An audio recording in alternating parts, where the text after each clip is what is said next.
Okay, hello and welcome to our weekly Wednesday night live stream. I am your host, Dana Morningstar, and this is a live stream that I try and do every Wednesday evening at 8:30 p.m. Eastern Standard Time. And I don't know how long we're going to go for tonight. We'll see. So if you're interested, well, I should say, if you're new here, welcome. And if you are returning here, welcome. If you would like to be notified when I go live, you can subscribe to text notifications by texting the words, but all one word, Dana Live to the number 22999. So Dana Live, all one word to the number 22999. Jack says, yeah, YouTube notifications are still bad. I had to hunt for this. Yep. And yes, they are. So it's the text notification is, I think, the best thing we have right now. Um, so let's see. I'm gonna hop into some questions that I've received since last live stream, and then we'll hop into the chat. If you guys have questions for me that you would like answered on one of these live streams, you can email them to me at deardana@thriveafterabuse.com. Please make sure to keep them relatively brief and also let me know what name you would like for me to read on the air. So, okay, with that, Doreen made it here. She says, hello, I found you. Oh, good. I'm so glad. Welcome. Okay, let me hop into some of these questions. So, um, let's see. Okay, okay, Embers. I think I saw you here in the chat. Did I? Yes, I did. Embers. Okay. Embers wants to know, she says, hey, do you have any recommendations for an effective PTSD app? There are multiple choices, but I haven't found any reviews. She says, thank you so much for all of your compassionate, caring, and help for us over the years. You're like, how do you pronounce this? Badasiva, guardian angel, and therapeutic mentor all rolled into one. Mighty, mighty gratitude, Embers. Well, thank you so much. That is beyond humbling and honoring, and I'm blown away. So I'm glad I'm able to be here, and um, that you're able to get so much out of my time here. So thank you for that. As far as PTSD apps go, is there anything? Well, I guess to directly answer your question, I have not heard of a PTSD app that I would recommend.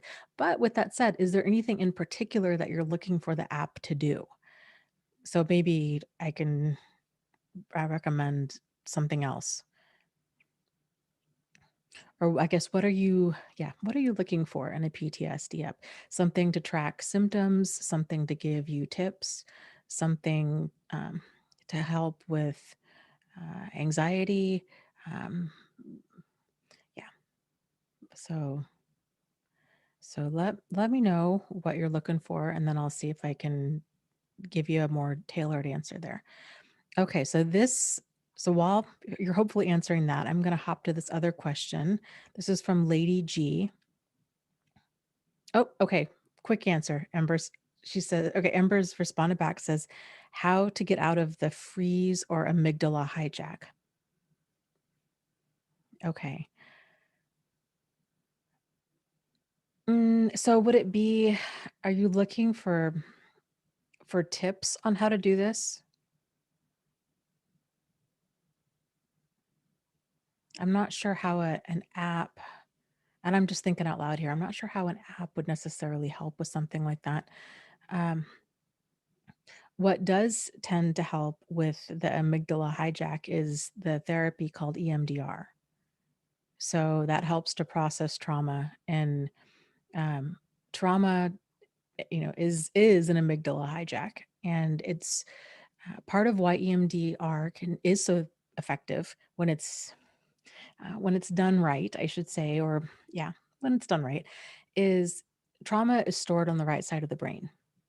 And that's also where the amygdala is. And so processing trauma through EMDR helps to desensitize, it helps to soften that amygdala response, I guess would be a better way to say it.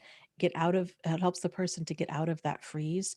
And then it helps the bilateral eye movements help to process it.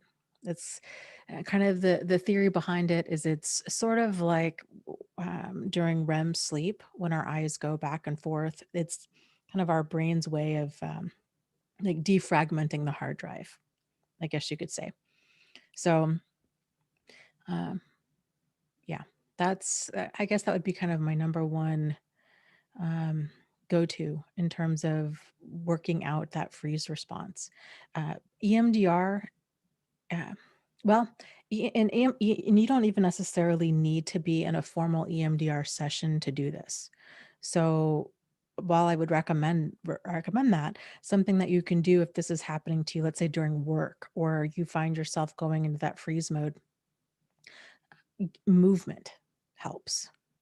So even because movements are bilateral, right? So you're using both parts of your body. And they have found that a lot of times with EMDR, well, EMDR can be used right after a traumatic event, like right after a person is fresh out of a car accident, for example, and their mangled car is right there. Having a person start walking and talking with them helps tremendously. It helps their brain to start going, getting into those bilateral stimulations to start processing that trauma. And uh, so that's something that you can do, going for a short walk, just a walk down a hallway, um, doing bilateral stimulations on yourself. Um, you can do it on your um, like what I'm doing right now. So tapping, left shoulder, right shoulder. You can do them both at the same time. You can tap on your thighs. These kinds of things can help to soften to soften that amygdala response. If I come across anything else, or if I hear of anything else, any other ideas from people, I will definitely pass it along. So if anybody has any other ideas about apps that are effective, or techniques, or ideas even for embers, I guess let us know. So, okay, so here's this question from Lady G. And she was wanting to know, um, okay, when does lying as a result of an anxious attachment style and fear of being assertive cross over to pathological lying or sociopathic lying with like little remorse for lying, etc.? Okay, so when does lying as a result of an anxious style of attachment and fear of being assertive cross over to pathological lying or sociopathic lying?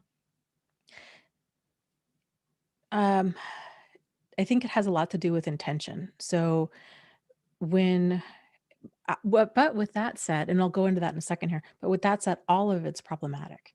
So lying of any kind, intentional, um, malicious, benign, um, big lies, little lies, lies of any kind are very disruptive at a minimum to a relationship, because if trust isn't present, then that really fractures things. So when a person is lying as a result of an anxious style of attachment, or even fear or fear of being assertive, uh, the intention there is, it's more of a, I don't want people to leave me, or I don't want them to somehow find out that I'm uh, not lovable, or that there's something profoundly wrong with me.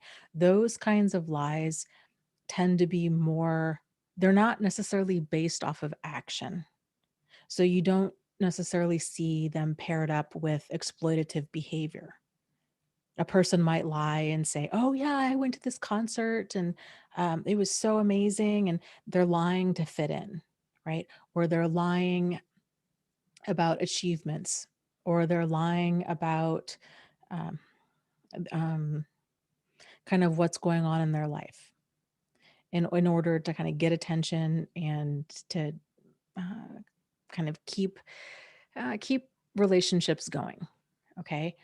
Versus sociopathic lying. Well, and there's differences here. Pathological lying is also a problem. It doesn't necessarily make it sociopathic.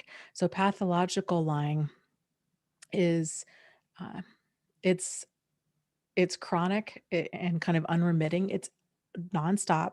Pathological liars tend to lie about anything and everything, versus a person with a more anxious style of attachment. Their lies tend to revolve around wanting to keep other people close to them. A pathological liar will lie about everything. They'll lie about who they had lunch with. They'll lie about what they had for lunch. They'll lie when the truth works better. They lie, lie, lie, lie, lie. There's a big overlap between, I think, pathological lying and sociopathic behavior. But the lies of a sociopath uh, tend to kind of go hand in hand with sociopathic behavior. So it's more and these are all kind of sweeping generalizations here, but uh, with sociopaths, it's ongoing manipulative, exploitative behavior that they then lie about. So they're actually doing problematic things as well. So they're doing problematic things and then they're covering it up with lies. Uh, and then also sometimes they might lie for fun. They might lie just to see what they can get away with.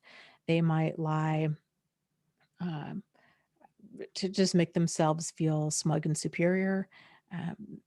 There's there's a lot to it. So, okay, so then the next part of her question, she says, I read things about how it's human nature to lie.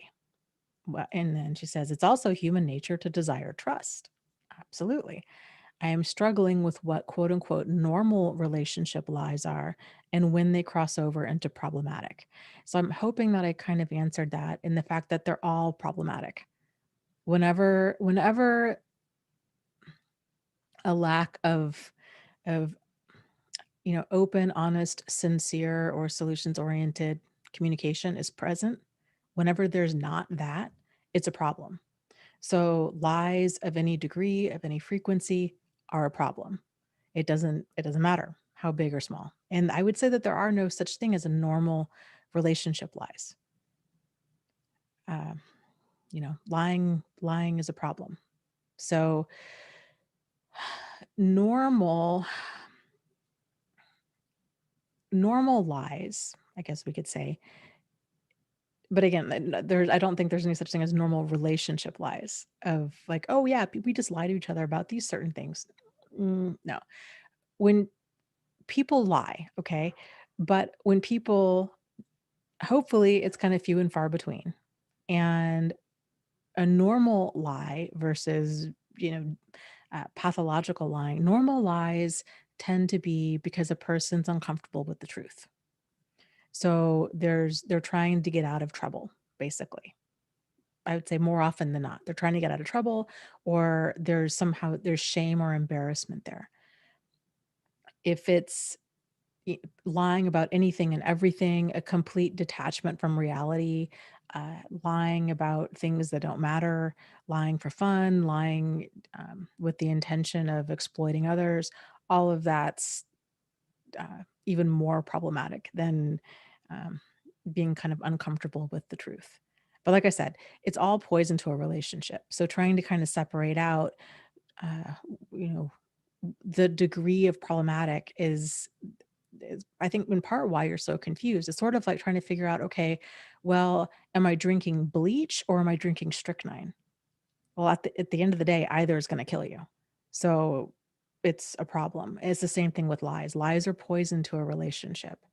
And if there isn't trust there, and especially if this person has an ongoing pattern of deceptive behavior for whatever reason, if they, it doesn't, I mean, it really doesn't matter if they have a trauma history, if they have, um, you know,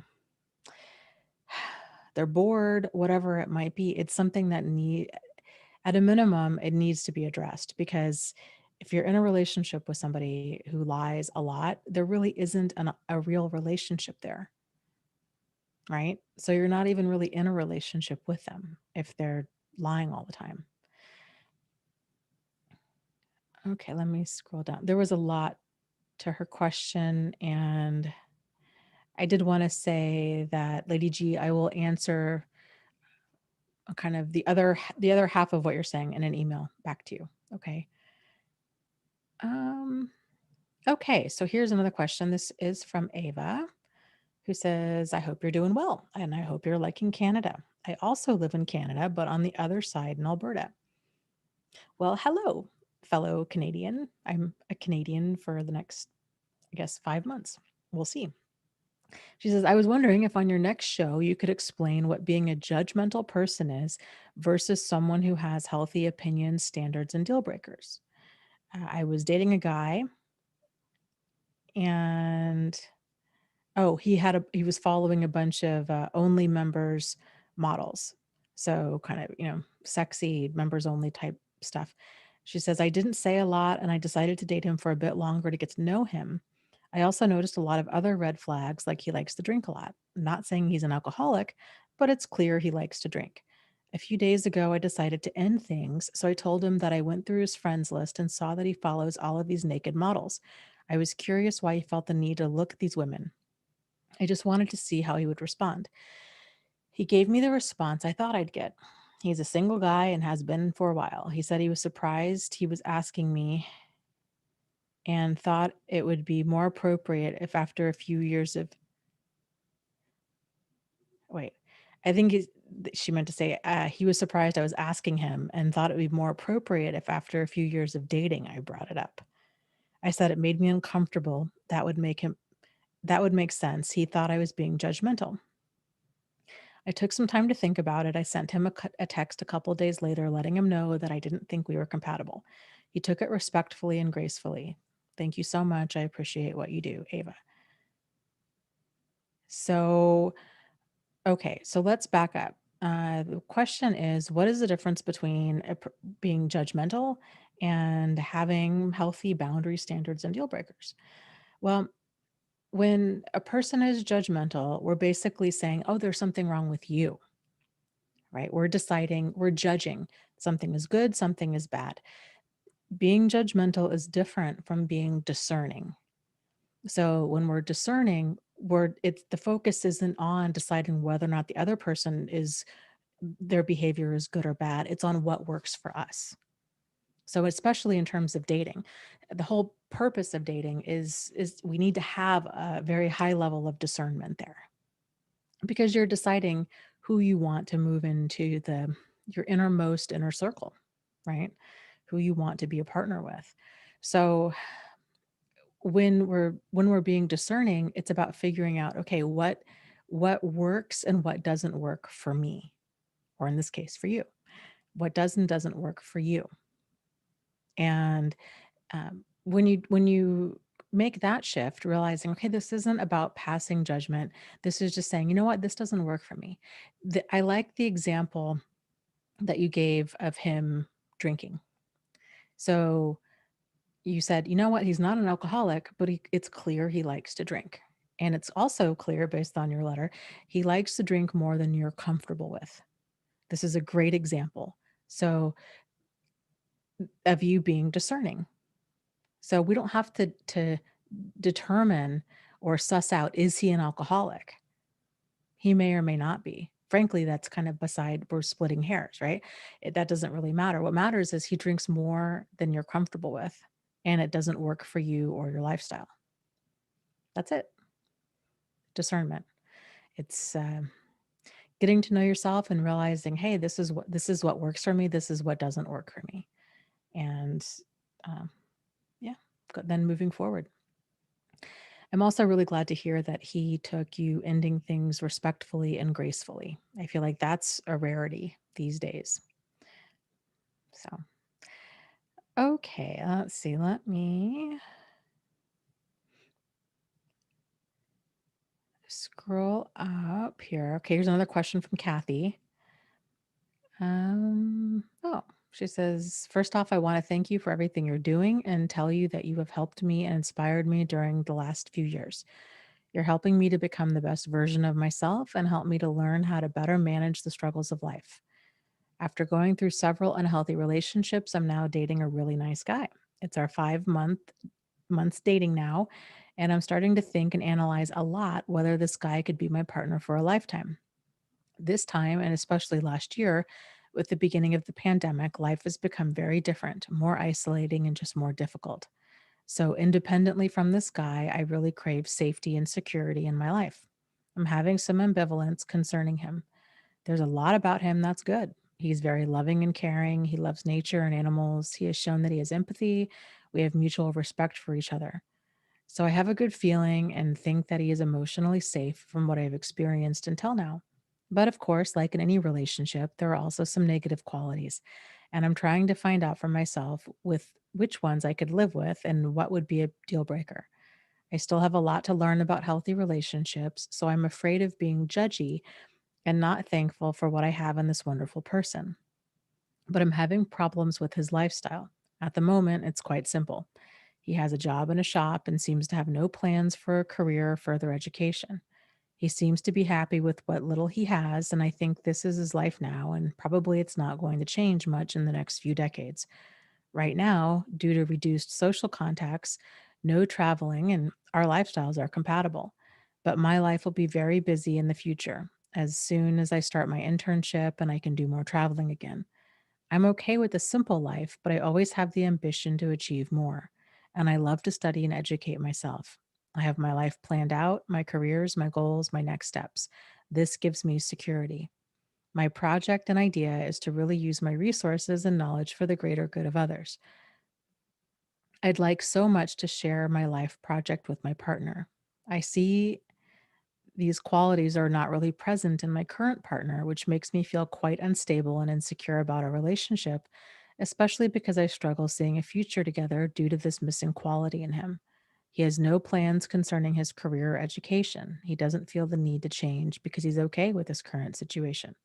I wonder if I'm overthinking a problem here and how I can find peace with this. I cannot imagine myself ending a relationship due to this difference. There's nothing wrong with him being that way, but there is something wrong with me wanting something else. There's something wrong about me not feeling calm with a great guy and a loving and giving person. I would love to hear your thoughts. Best regards, Kathy. So that can be a challenge when we're talking about uh, some pretty significant differences in ambition and finances.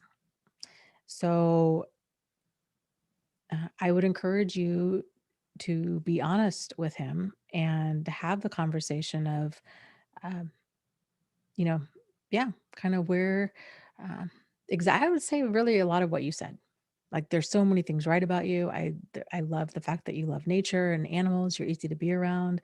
You have a very simple life. I just think that's a beautiful thing. I'm concerned that uh, once COVID is better managed, that we're going to have some pretty significant differences. Like I'm really ambitious. I have a lot of things I want to do in this life, um and you seem pretty content just kind of doing your thing. And there's nothing wrong with that. I'm concerned how that's going to play out in a relationship, and see what he says. And I would also encourage you to really do some reflecting on that and play things out. What would your relationship with him look like in 5 years or 10 years? And if you're kind of moving forward full speed ahead and you want to do all these amazing things or start a nonprofit or whatever it might be, um yeah, like how would that play out? It's difficult finding somebody that has, and I'm not even saying that it's helpful to have somebody with a similar work ethic. Sometimes having polar opposite levels of ambition like that can be better. So sometimes it kind of a better division of labor, where if you're moving full speed ahead, he's more interested in, um, you know, kind of holding down the fort, or um, whatever. Sometimes that can work better than being with somebody who also wants to be the CEO of a company or whatnot.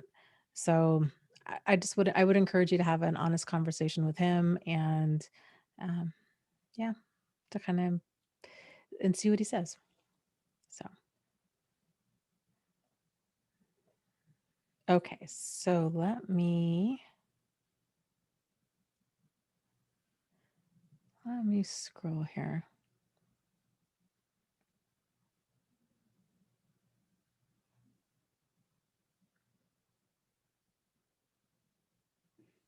Lori asks, Did I finish my art?"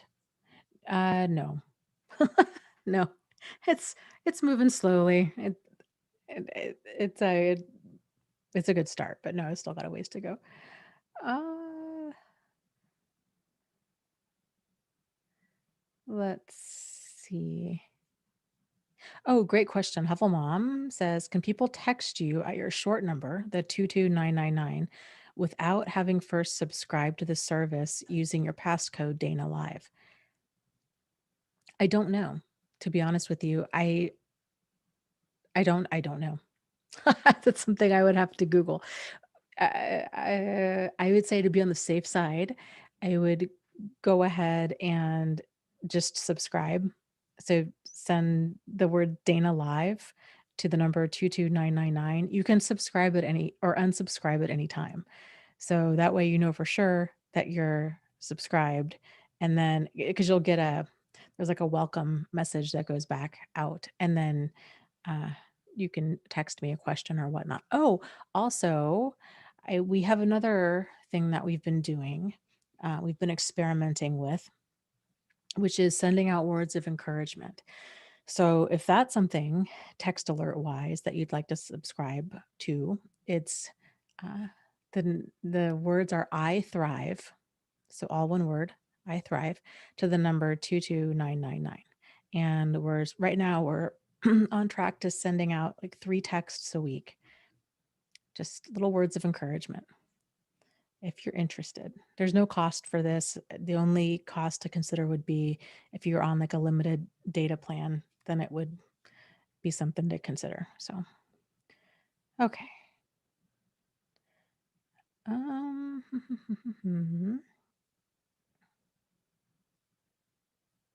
oh, wonderful. Monica says, "I never thought this day would come. 30 years of not smiling. I finally got my smile back with dentures. Oh my God. Yay, me.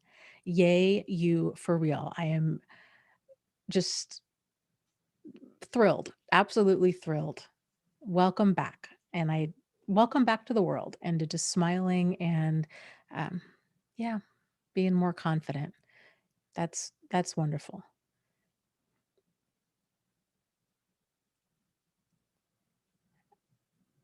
Okay, let's see.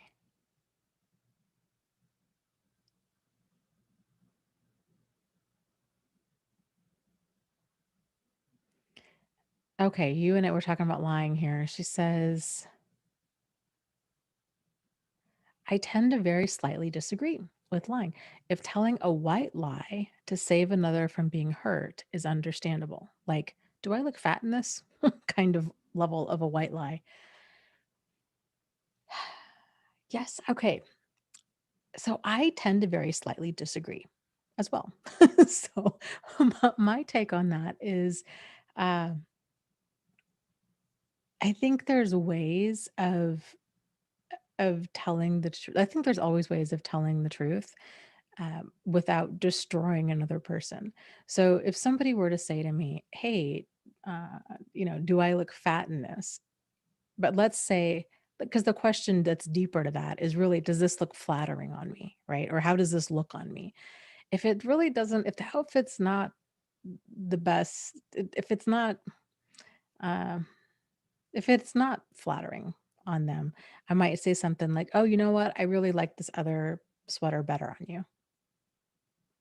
Or, um, "Yeah, I think those jeans are a little bit too tight." That kind of thing. So I don't know. Yeah, honesty. I'm a big fan of honesty, tactful honesty.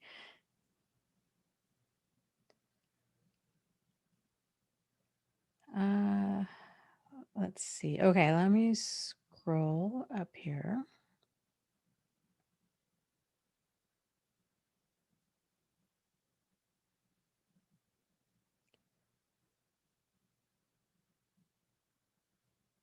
Okay, and yeah, and hopefully, Jennifer, I just answered that. She says, okay, but sometimes there are these instances where one might feel caught up in a catch-22. Like if someone asks, "Do I look fat in these jeans?" How would the spouse respond without lying, but also without hurting if the truth is they do in fact look fat? Yeah. So that's what I was saying. I would kind of go for the deeper question there.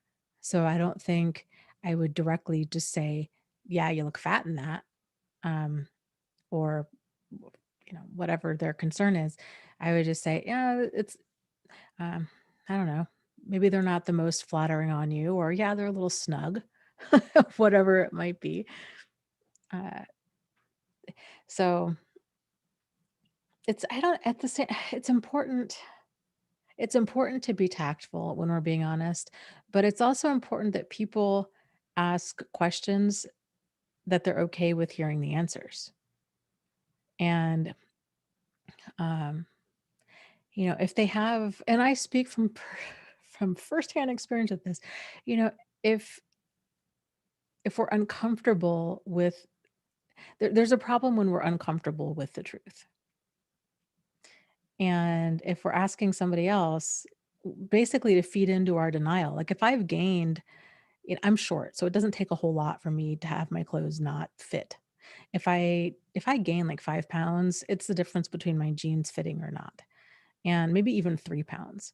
So I would never like ask somebody, do these jeans make me look fat? Because really the jeans, either we're carrying extra fat or we're not. So, are these jeans flattering? If I'm having to question myself and feel like, okay, I don't feel like they're flattering. If I'm looking for a second opinion, then probably they're not flattering. So, and I'm like I said, I'm not a big fan of kind of setting a trap for somebody else. So saying, "Hey, honey, what do you think of this outfit?" If I'm not prepared to hear an honest answer. So, okay. Yeah, that's a great and I meant to circle back to that. Thank you, JJ. She says, "I don't think it's human nature that everyone is prone to lying. Only some pick that method of survival." Yeah. Yeah, I would agree. Let me go look at that question again. Yes, let me see if I can find how they phrased it. I read how it's about human nature to lie. It's also human nature to desire trust. Yeah, I would agree. I don't know if it's necessarily human nature to lie. It's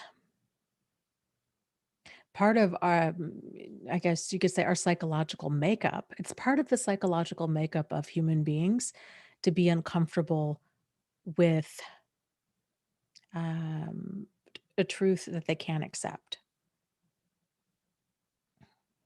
And as a result, then going to great lengths to somehow become okay with their truth or with their lie to cover it up. So um, that's more of it's not so much human nature to lie, but it is our psychological makeup to be uncomfortable. Like when we experience stress, or I should say it's our within our psychological makeup to want to avoid consequences, to want to avoid pain. That's a better way of saying it.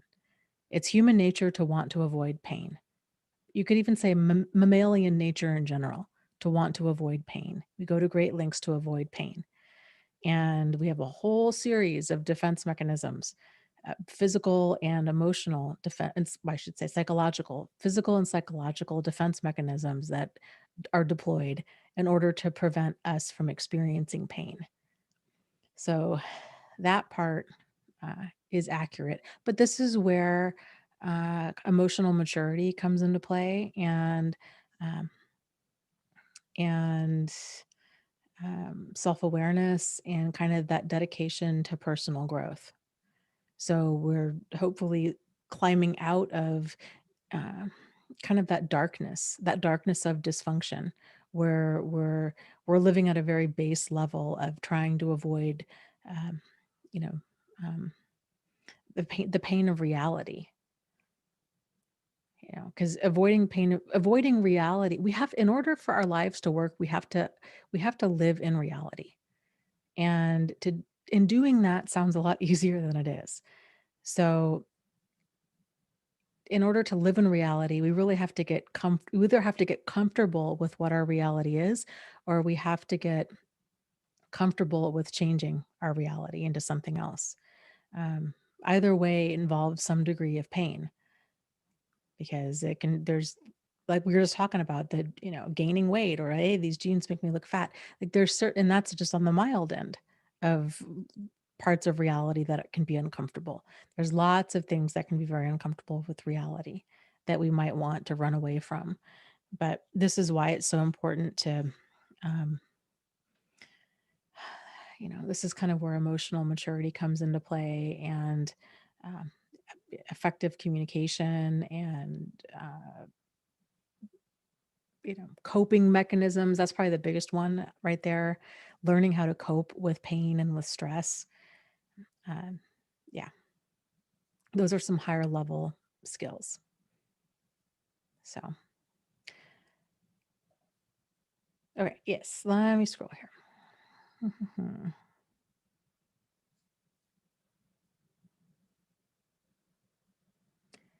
um,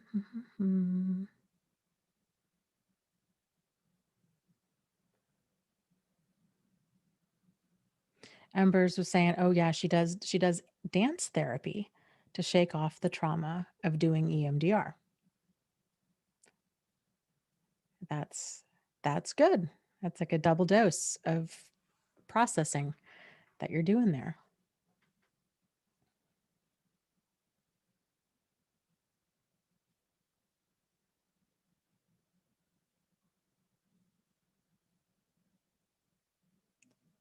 Um,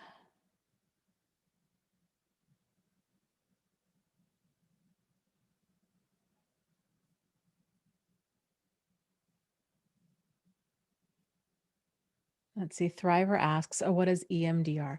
It stands for eye movement desensitization reprocessing. It's a very interesting uh, form of therapy that, mainly, I guess it's mainly known for working with people that have experienced trauma, but it works for all kinds of things. Eating disorders, anxiety, addictions, um, any type of kind of um, unpleasant or maladaptive uh, behavior that we're experiencing, or trauma that we're experiencing. So there's kind of a lot to it. I don't know how much it would make sense if I were just to tell you about it, but it has to do with, it's not talk therapy. So you're not going on, kind of explaining everything that happened. You don't even really even need to share that with the therapist. So you're basically, and again, there's a lot, um, I don't know, there's kind of a lot to it, but you're focusing on one event, or the most unpleasant part of one event, and then there's kind of a series of exercises to kind of get down to the belief that this event left you with, or yeah, that's probably the best way to say it. The belief that this event left you with, and then shifting that into a more adaptive, positive belief. And while you're doing that, then there's this whole like eye movement part of it, where so you're holding on emotionally to like this past event. You're um, holding on to this new belief, this kind of new thought in the present. You're um, you're juggling a lot of things all at one time, and then you're watching the therapist's fingers. You're doing some sort of bilateral stimulation. So the whole point of all of juggling all of that at one time is it's basically to flood your working memory, and that's how that desensitization works. Is it scrambles it all up to where uh, it's the connections that were so deeply grooved before with that negative experience soften tremendously because it brings that the pain of that old experience to the present, but then it kind of installs some uh, more adaptive beliefs. It overwrites kind of the old situation and old belief. It's very interesting, and there can be some really significant changes in a very short amount of time. So, one of the things, while I'm on the topic of EMDR, I remember somebody saying, this was a while, maybe even a year ago, that they had done EMDR and that it caused them harm. And I guess I just wanted to address that a little bit while I'm on the topic. One of the things I've learned going through the EMDR certification process is the importance of what's known as like resourcing a person. So that involves figuring out like their window of tolerance of how traumatic is this event for them, and kind of only wanting to work on things, at least in the beginning, where they're at kind of at the maximum, like 70% capacity of their window of tolerance. So that might be part of why, if you are in support groups, you're hearing what people where EMDR didn't work for them or made it worse. That's probably why. So if they're kind of jumping into the deep end first, working on stuff that's really traumatic, where that person is just absolutely raw with pain, they're disassociating, they're not able to self-soothe, they're very reactive, then yes, that's going to cause more harm than anything. So this is why it's, I think, important to kind of make sure that you're doing EMDR with a therapist that you trust and who takes the time, maybe even bringing it up.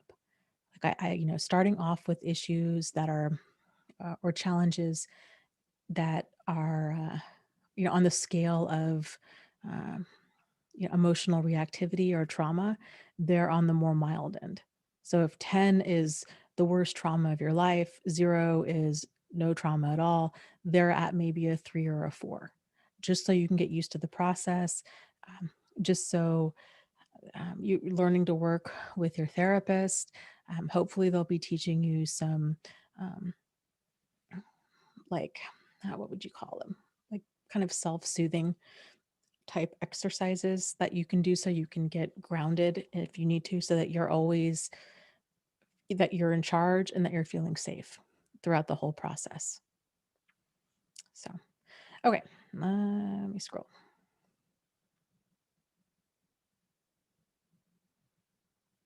Yes, that's wonderful. Grace says, yeah, my EMDR therapist required me to hydrate and expect some tiredness or even headaches.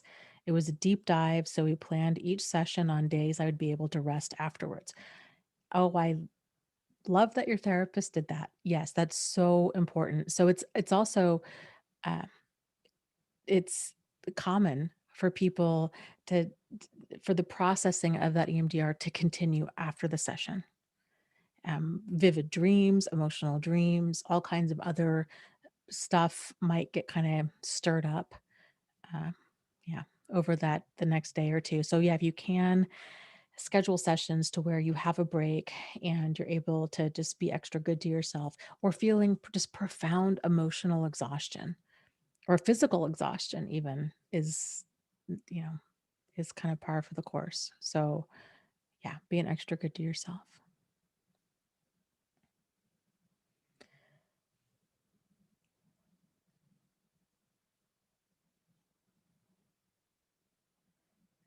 um let's see here.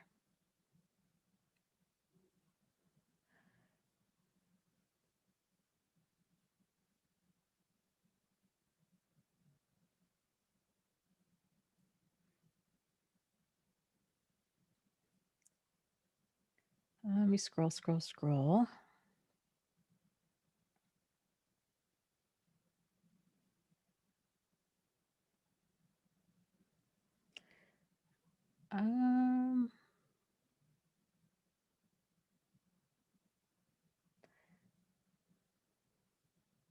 Jennifer says, I would love to do dance therapy as I was in dance, mostly ballet, for 9 years, 11 if you include tap dance.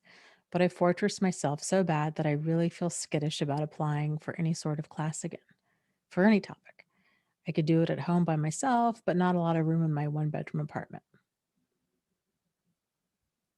Yeah, and then somebody, and I don't know how far down in the chat it is, somebody was saying, "Oh, I think it's so great to see dance classes and see kind of the quote unquote like bad dancers because it's just so freeing." And I would agree with that. I love it's so wonderful and beautiful to see when people are just comfortable with themselves and they're using dance. They're dancing because they just like to dance. And it's not about performing. It's not about performing, and it's not definitely not about performing perfectly. It's just about dance as a form of self-expression. And so maybe that would be a way, something to consider. Finding a YouTube video for something that's more of a free form type dance. Like, I don't know, some sort of like abstract, what do they call it? Like interpretive, like interpretive dance or something where there's no rules. Like you're just doing your thing and kind of let it, just learning to let go and get comfortable in your body and releasing that judgment.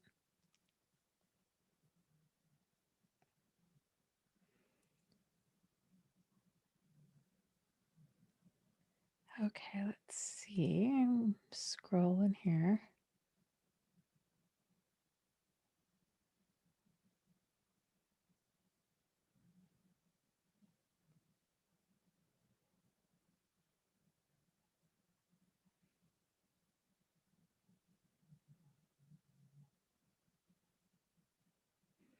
Oh boy. Monica asked Dana, how do we know if we're being sexually abused? So I tried looking online to find the signs, and I just realized that whenever I had sex with my ex, it was all about him. Well, with abuse of any kind, there's the elements of power and control over another person. So, and that's done in a wide variety of ways. It can be done physically or it can be done emotionally or psychologically. There can be coercion involved, manipulation involved. Um, it's the kind of it's the mistreatment of others is basically the definition of abuse. It's the mistreatment of others. So it's uh, it's the lack of treating another person with dignity and respect. So oftentimes with the intention of um, doing harm to them. So with sexual abuse, it's the same way. It just in a sexual nature. So it'd be the same type of definition, just kind of that intentional, uh, or I shouldn't even say because intention has it doesn't actually have much to do with it.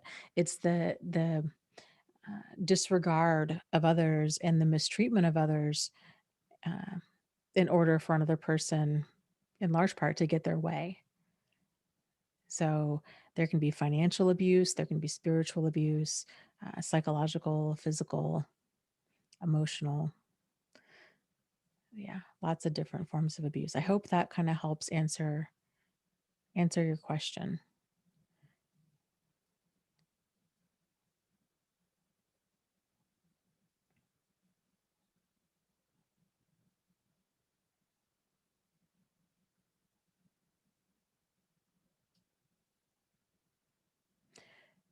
Yeah, UNA says, I think what I was talking about in terms of objecting to the truth is that blunt without empathy. I bet that's where I'm really having problems. I've met people like that. Tact would have worked better. Yeah. Yeah.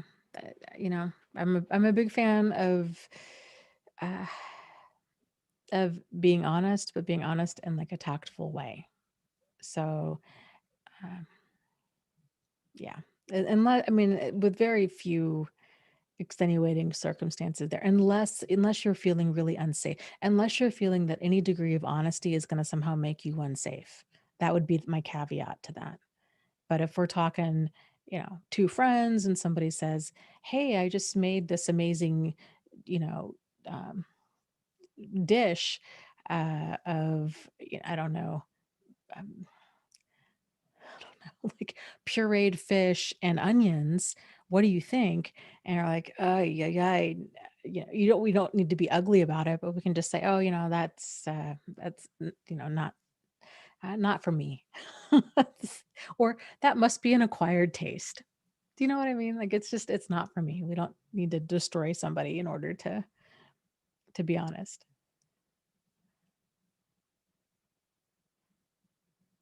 Okay. Let's see. Let me scroll up here.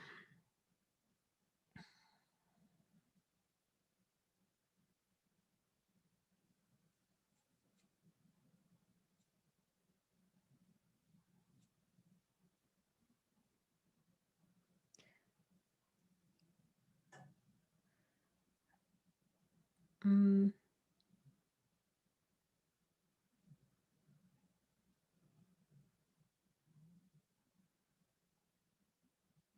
UNA says I loved ballet but fell apart in interpretive dance. I just froze.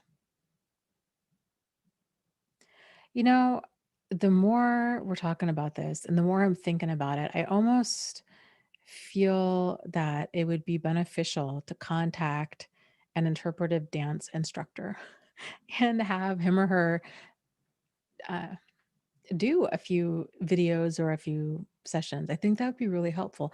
One of the things that I've noticed time and again in my own life, in my own journey to healing, and as in with working with other survivors, is the level of detachment and the shift from uh, and how difficult it is for a person to shift from intellectualizing a situation and actually being present in their body and emotionally feeling things. So I was having this conversation with somebody else, um, I don't know, earlier in the week about journaling, and she was saying, "Oh, I don't journal because really, what would I have journaled about? Oh, I went to work, I came home, you know, I, watched a few episodes of Law and Order, and then I went to bed." And it was just kind of, um, this play by play of her day. And, and I can relate to that because that was one of the things that I struggled with journaling when I was younger as well. But so I was trying to encourage her. I was like, no, no, no. It's not about you're looking at your day as a to-do list. It's how you felt kind of throughout your day. So, what, did you see uh, your crush at school? Did you, or you didn't see your crush at school? How are you getting along with your friends? Were you studying for an exam? Did you forget to study for an exam? How did you feel about that? How did you feel about coming home and watching 2 episodes of Law and Order? Were you excited? Were you relieved? Were you bored? What were you feeling during this time? That's where the kind of the gold is. It's not writing down everything that we did moment to moment. That's just we could keep track of that on like our Google Calendar. It's the why did this matter to you part that's you know the difference there. So and kind of from what you guys are talking about with movement and dance and everything, it sounds like very much making that same shift from just getting comfortable in your body, and especially with uh, people talking, "Oh, I love ballet, but I fell apart in interpretive dance."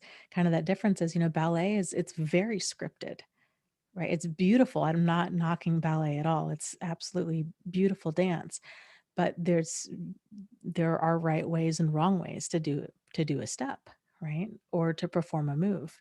And it's all about ballet is really all about perfection. Whereas interpretive dance, it's about the it's the interpretation of emotion, and it's expressing that emotion. I I'm gonna have to chew on that. I think that could be a really powerful form of healing in a couple different ways. I'm going to write this down because I just really think that's an interesting idea to explore. Okay.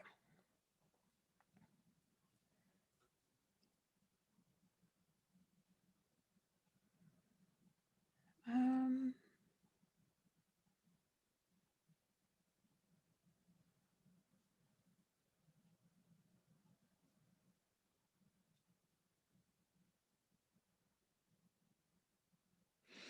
that's a good question. Monica says, Dana, is ignoring your partner's sexual needs in bed a part of sexual abuse?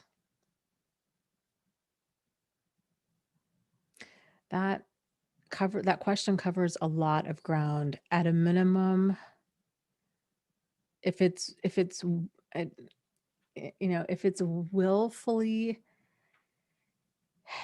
if it's like withholding sex or being so selfish that the other person is just an object, like that, uh, there for their just for them, for their pleasure.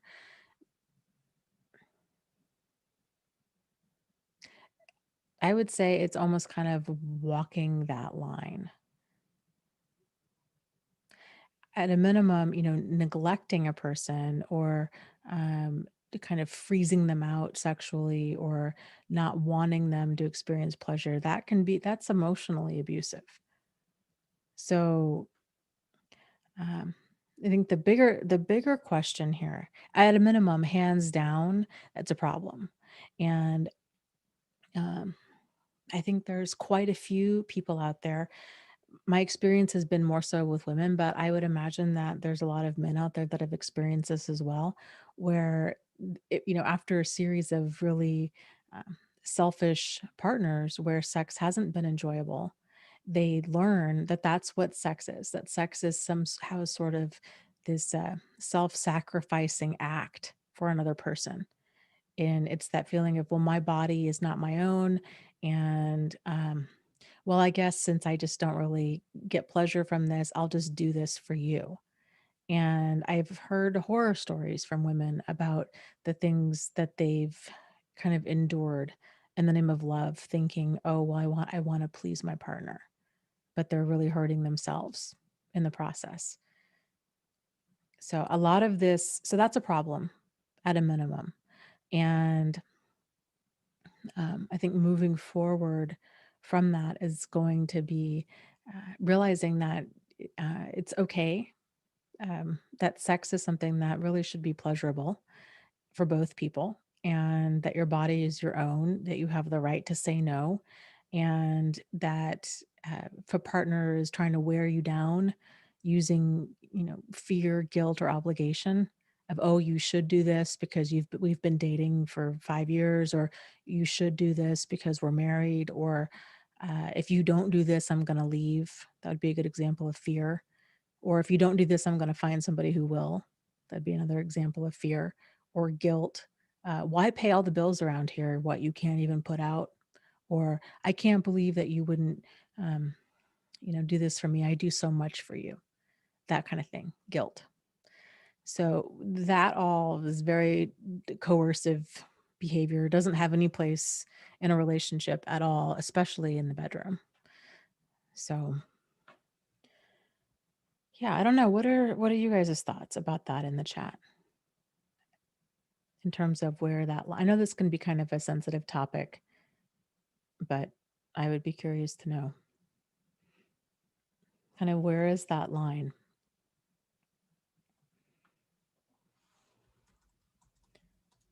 Um,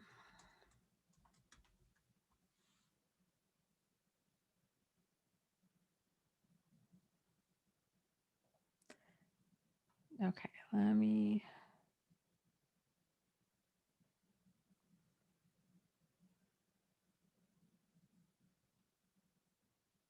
Yeah, that's a great way to put it. UNA says, I'm not sure that that would be considered sexual abuse. If you don't consent and they manipulate you to endure after you have expressed yourself or do it anyway when you don't consent, that would be abuse. Yes. Yeah. If there's not consent involved, then it's then it's considered abuse. There's a wonderful video here on YouTube about sexual abuse, sexual assault, and um, it's an animated short film, and it compares the concept of saying no um, with a person being offered a cup of tea. And so it's like a British, takes place at in the UK somewhere. And let me see if I can. Um,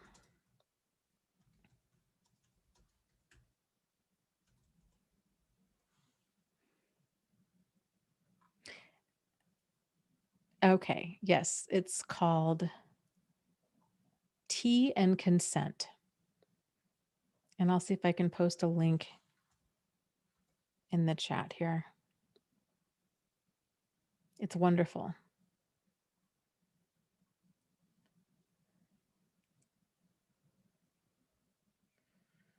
Okay, let me scroll up here.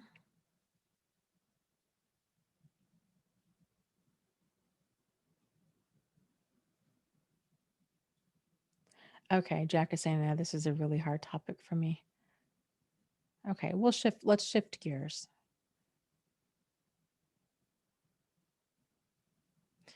Jennifer asks, I have a question about anxiety meds. When you take anxiety meds, do you have to take an antidepressant as well in order to make sure your mood doesn't go down too far? I might be understanding it wrong. No, a person can just take anxiety medication. So it's not like, the brakes and then the gas kind of a thing. You don't need both. Some people, uh, if they need more of like an overall mood stabilizer, that would be one thing. But lots of people, if they have anxiety and that's all, they don't have trouble with depression, then they might just be on an anti-anxiety medication.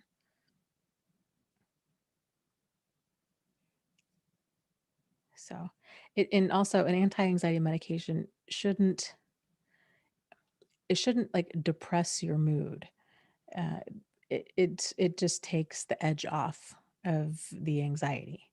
So it helps to turn down the volume on the anxiety, but um, yeah, shouldn't be really interfering with anything else. If it is interfering with other things, then it might be a side effect or something else, and possibly talking to your doctor and seeing about getting on a different medication would be a good next step. But yeah, okay, let's see.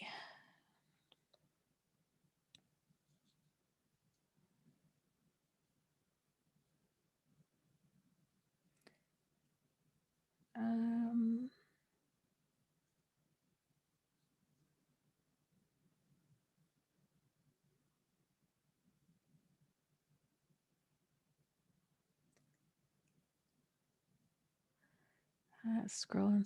scrolling.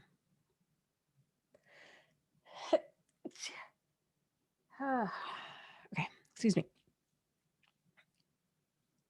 Um,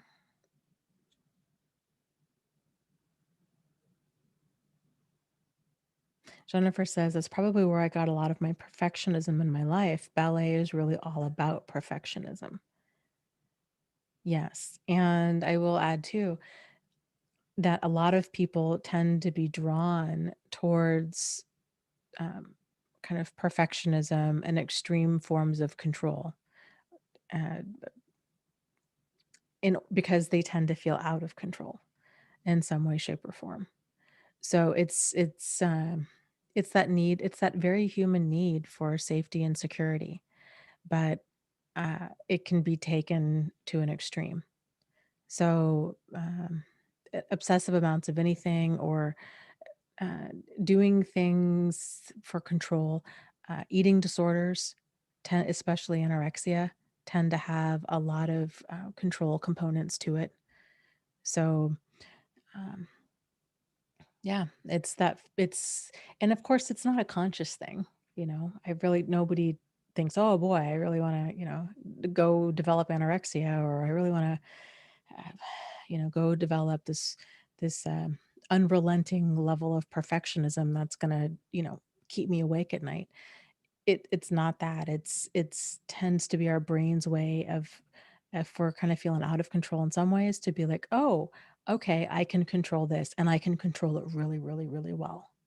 And that's one of the reasons it can be so difficult for people that are drawn to perfectionistic type behaviors, uh, to kind of shift out of that, because um, there is that level of comfort in them.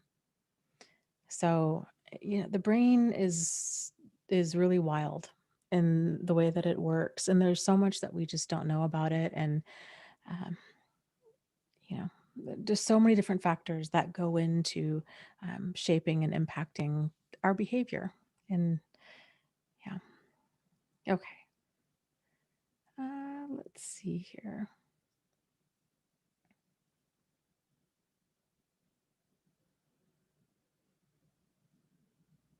No way. Are you serious?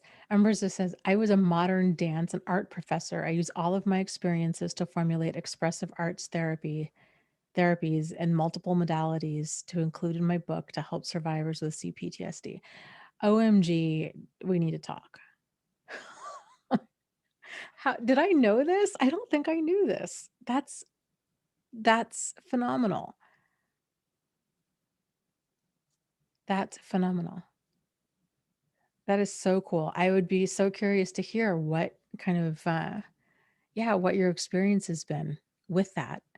And in terms of kind of just aha moments on a personal level and a professional level, and what are some of the things that have worked, and yeah, just kind of lessons that you've learned along the way and working with other people.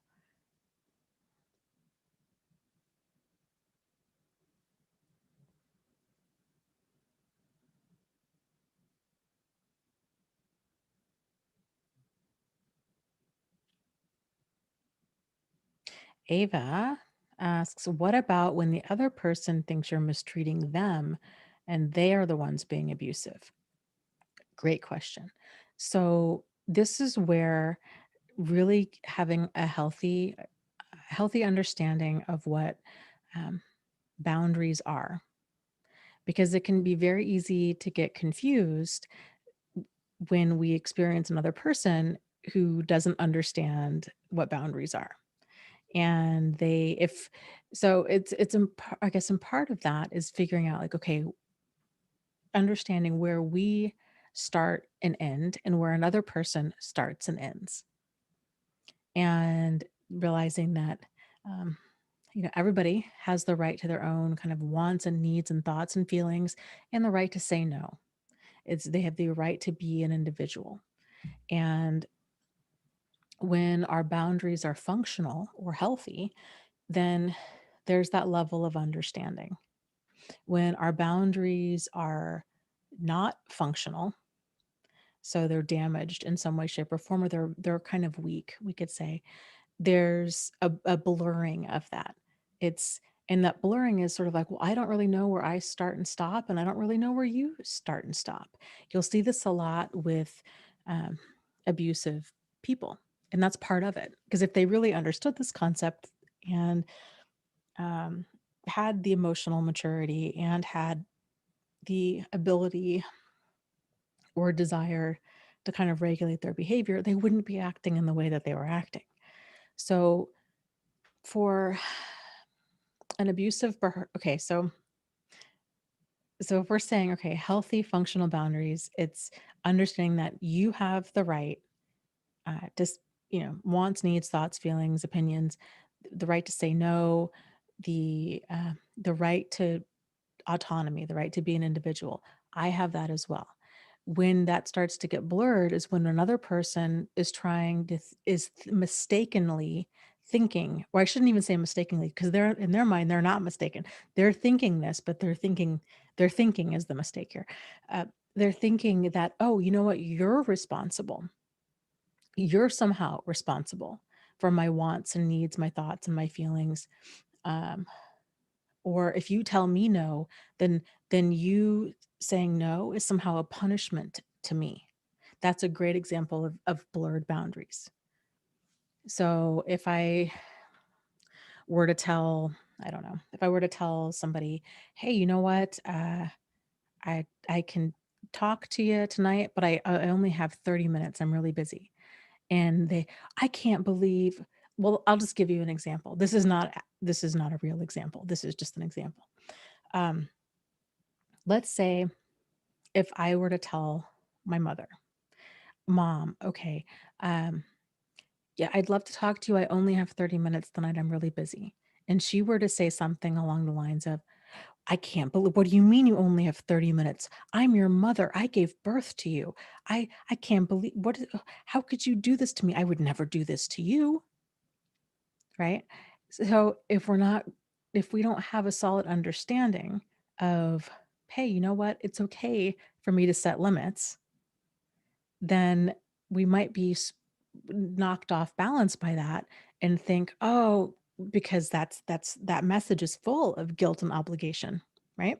We might fall into that and think, oh, she's right, she is my mother, and oh, gosh, and okay, I should do this.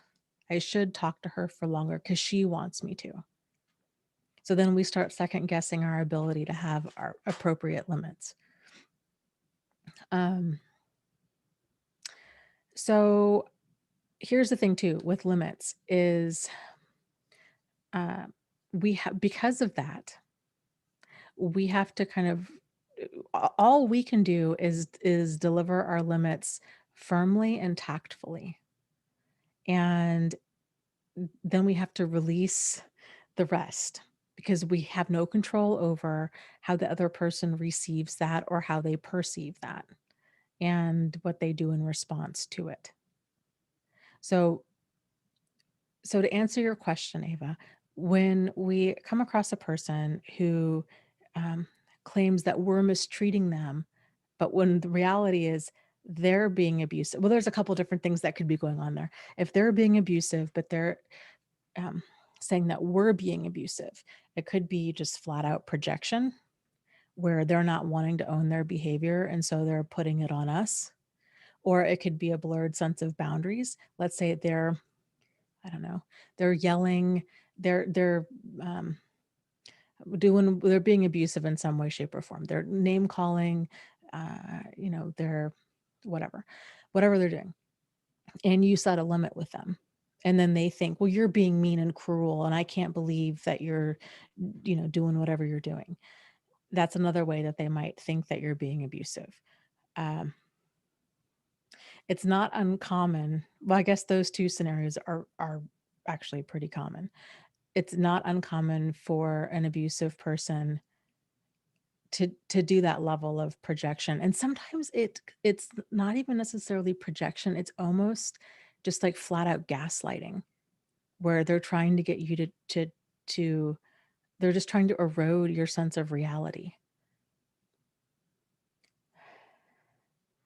Yeah.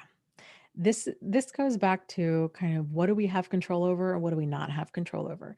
If you're having a conversation with somebody and all of a sudden they start accusing you of being manipulative, of being angry, of being all of these things, and you're like, I'm not, and you don't have this issue with other people.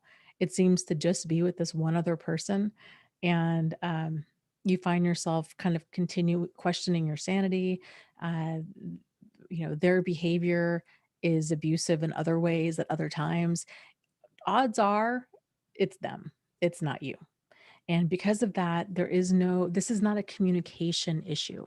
So trying to use logic and reason and to sit around and explain um, kind of, why what you're doing is not a problem to somebody who is so deeply in denial about a lot of things, it's just a waste of your time.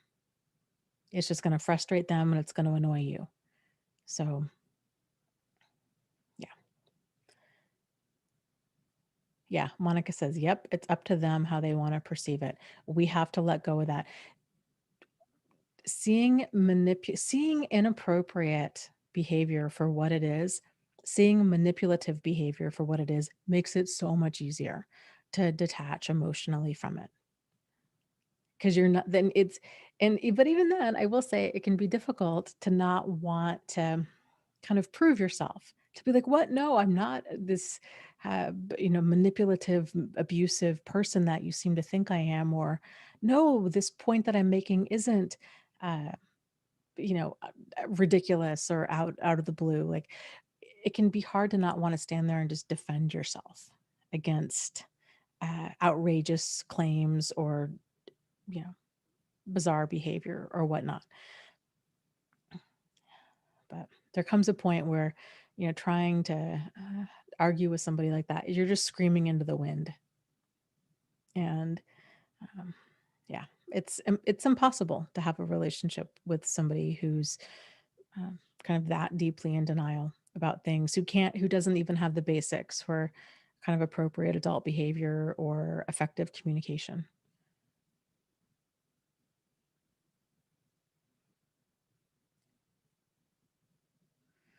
Okay, let's see here.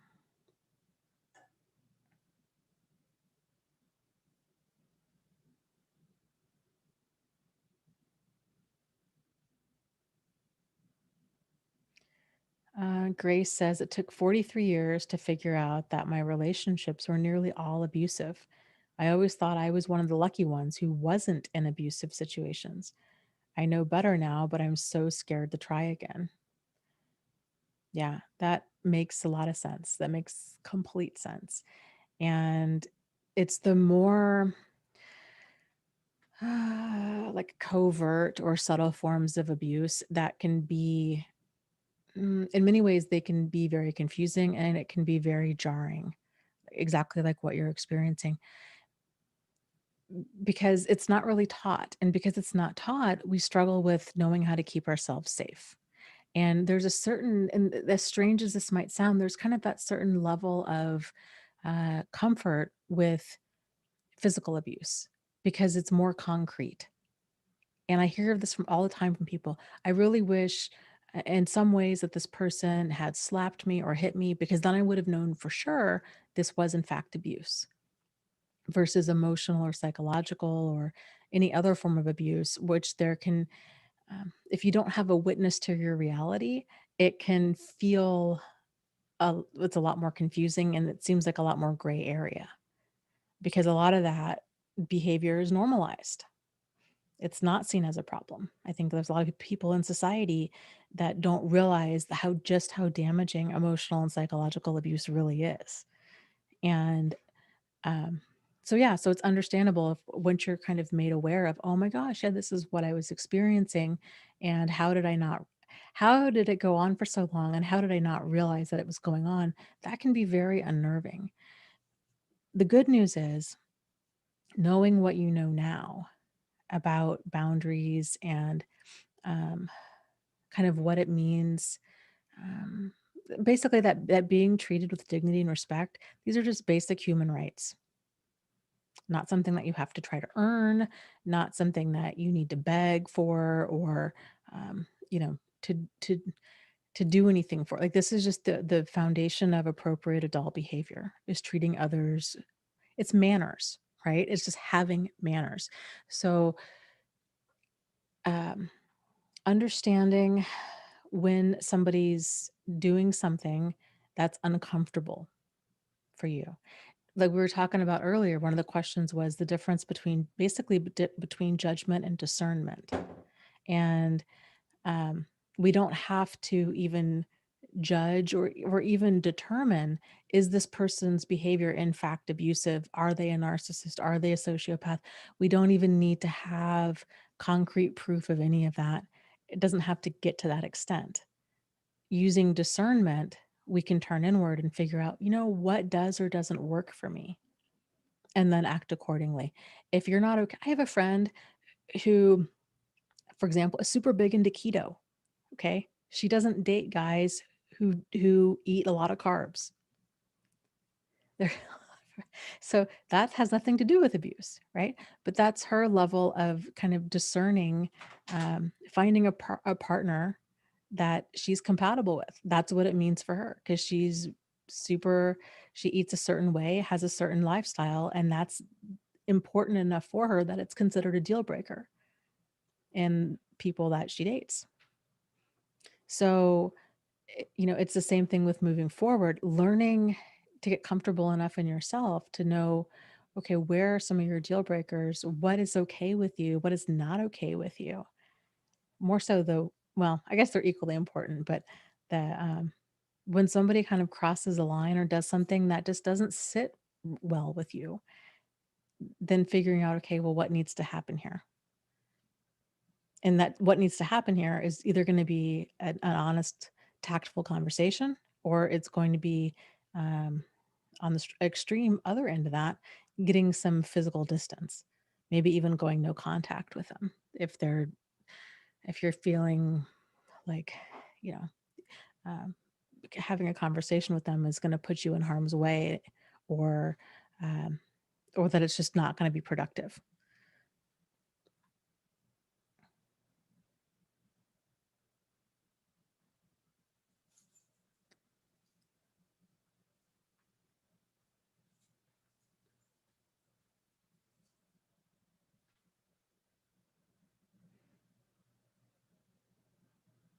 Yeah, Jennifer was saying, she says, I told my therapist today that it seems like a victim of physical abuse would understand what happened to them was wrong compared to a victim of sexual abuse, like what I had growing up, because I was never hit and I was put on a pedestal. Sexual abuse was way more confusing, and I still have a hard time coming to terms with my anger to this day. Yes, and the other significant difference between physical abuse and especially sexual abuse with, uh, especially with children, is uh, with sexual abuse. There's a grooming period there. So there's sexual abuse, especially if it's ongoing. It's the abusers cultivating a relationship with that child, and so that's where there's a lot of these confusing feelings. It's a very, very, very manipulative situation when we're talking childhood sexual abuse.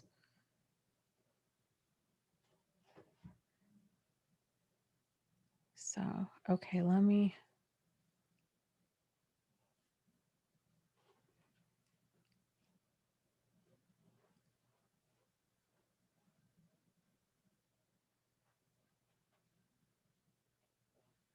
Um,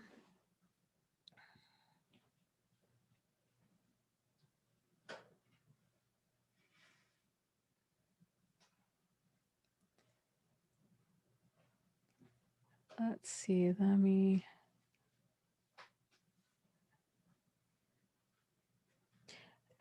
Tracy makes a comment. I'm not really sure if I'm being verbally abused. There is a wonderful book, Tracy, that I highly recommend to you and anybody else who is even remotely questioning this. It's called The Verbally Abusive Relationship, and it's by Patricia Evans. If you go to my website, it's thriveafterabuse.com. Under, if you have to look, I don't remember where it is off the top of my head, but if you look around a little bit, you'll find some book club notes. And I have my book club notes on her book.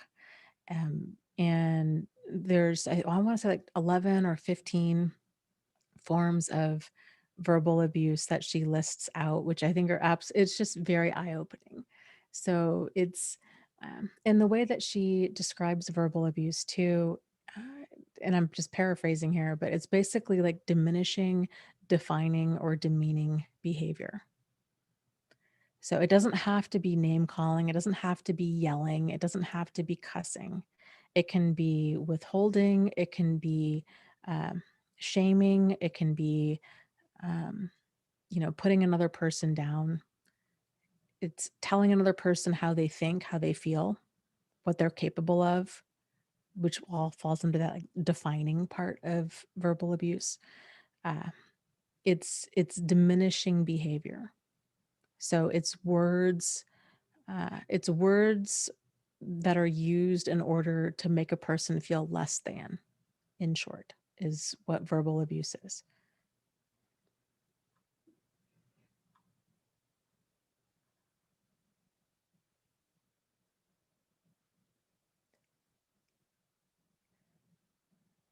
So, okay, here. I don't know what's going on in the chat. Mods are busy tonight. My goodness.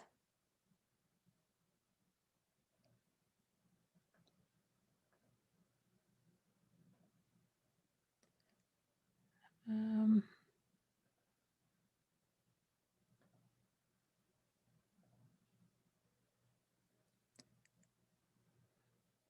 okay, let me scroll here.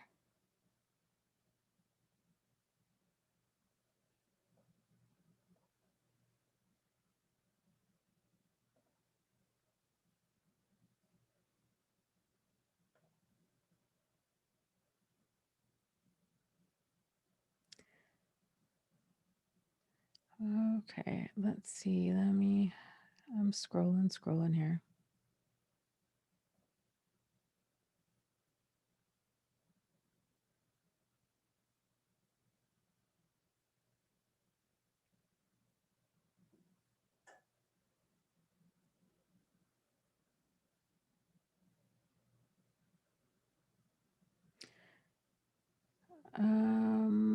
Okay, so I'll just touch on this point. Well, maybe I won't. Maybe I won't since it's a firestorm in the chat right now. Oh, yeah. Thank you, Huffle Mom. Gosh, she says, don't worry about the chat. We have it covered. Oh my gosh. Okay. Actually, I will cover this just real quick. So the question was somebody had mentioned that statistically narcissists are more male than female. And one of the moderators, Jack, was saying, you know, uh, basically, I don't know. I don't know what Jack's response was, if he was saying that's not necessarily true or whatnot. But here's kind of my 2 cents on that. It wouldn't surprise me if, statistically speaking, narcissists are more frequent, or if men are more frequently diagnosed with NPD than women. That wouldn't surprise me in the slightest. Same thing with antisocial behavior. I think a lot of this has to do with a lot of hidden bias in terms of of how problematic behavior is perceived. Um, the I mean, I forget what it is, like the percentage of women that are diagnosed with borderline personality disorder is, it's way higher. It's like 70 or 80% of people diagnosed with borderline personality are women. I would guess it's probably somewhat similar for men and narcissism, or NPD and antisocial behavior, antisocial personality disorder. In part two, both of those personality disorders, NPD or ASPD, they don't tend to go to counseling unless it's court appointed. And more men tend to, especially with antisocial personality disorder, I think there's more men that tend to get jail time for that kind of behavior. And so a lot of the studies, you know, um, it's there's a lot of gender bias in a lot of the studies, I guess is what I'm saying. But I will just, in my personal experience, um, it's definitely important to look at the behavior and not the gender. Um, so, and at the end of the day, problematic behavior is problematic behavior. So, okay.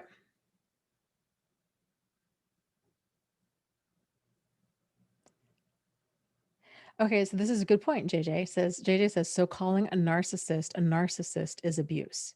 Well, and yeah. So that's known as pathologizing.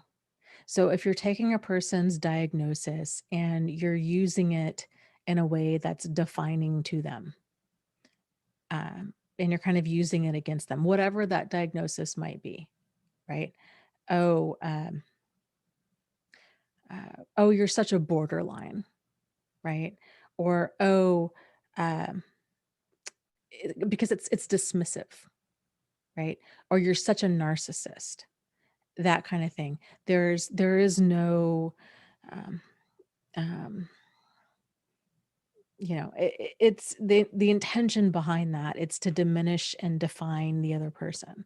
So and this is another, there's a lot kind of to this, but with the diagnosis, it's there to kind of guide a treatment plan. It's not there to be weaponized and used against somebody.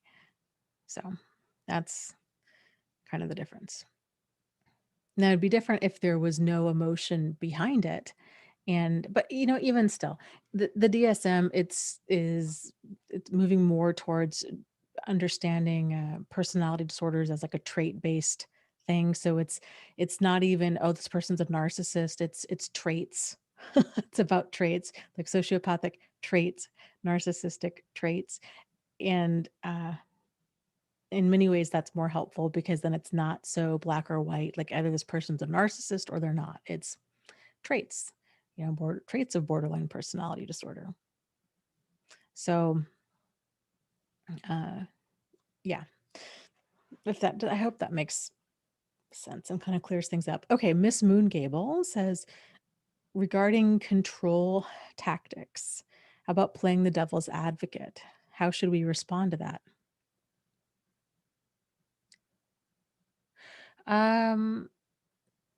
So when a person is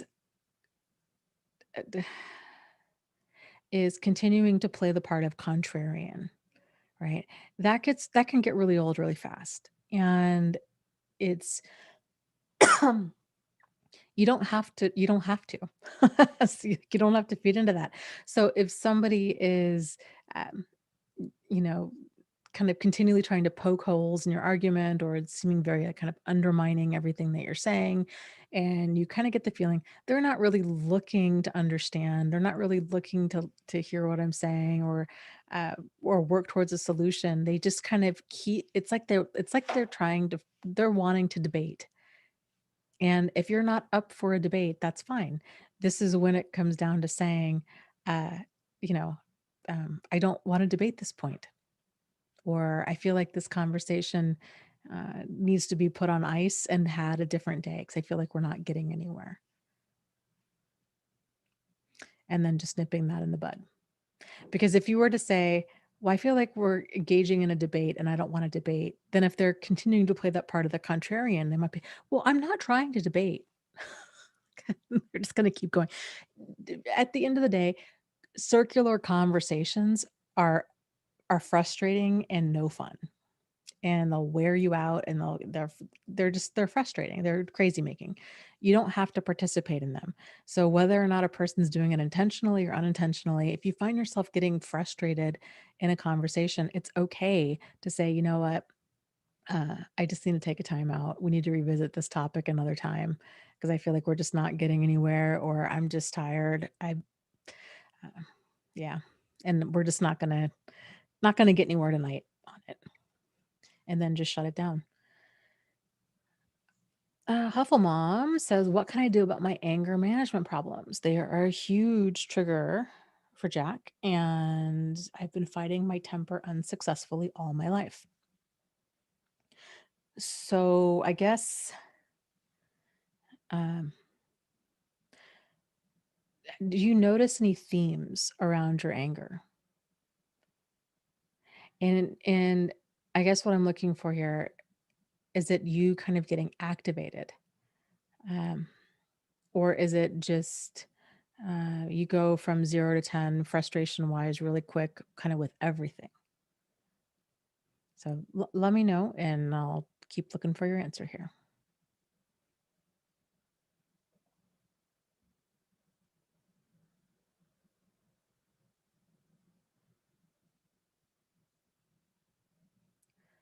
Um,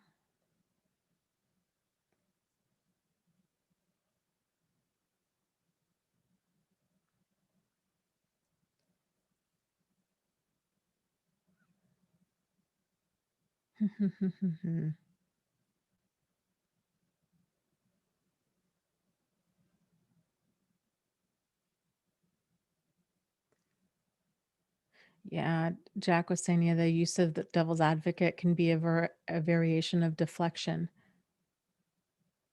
It can be. At the end of the day, all like, uh, conversation, Healthy, functional conversation, it requires open, honest, sincere, solution-oriented communication, whatever it might be. And if you find yourself engaging in circular conversations where they're shifting the blame, things are going way off topic, or they're wanting to just kind of debate with you every single little point, you're being interrupted, whatever, in whatever way, shape, or form that that conversation is not working for you, it's okay to just flat out say, hey, you know what? I think we need to pick up this topic another day because we just don't seem to be getting anywhere tonight.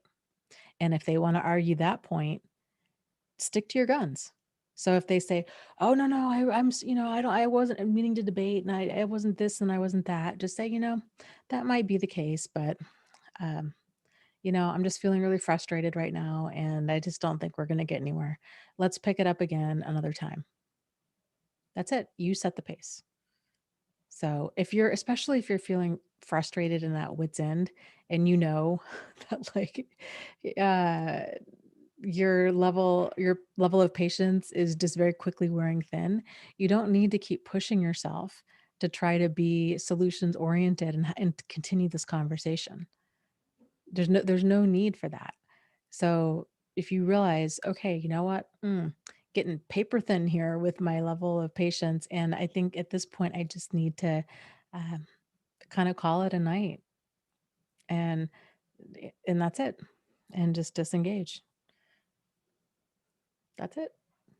So, yep. Okay. Let's see. Let me scroll up here.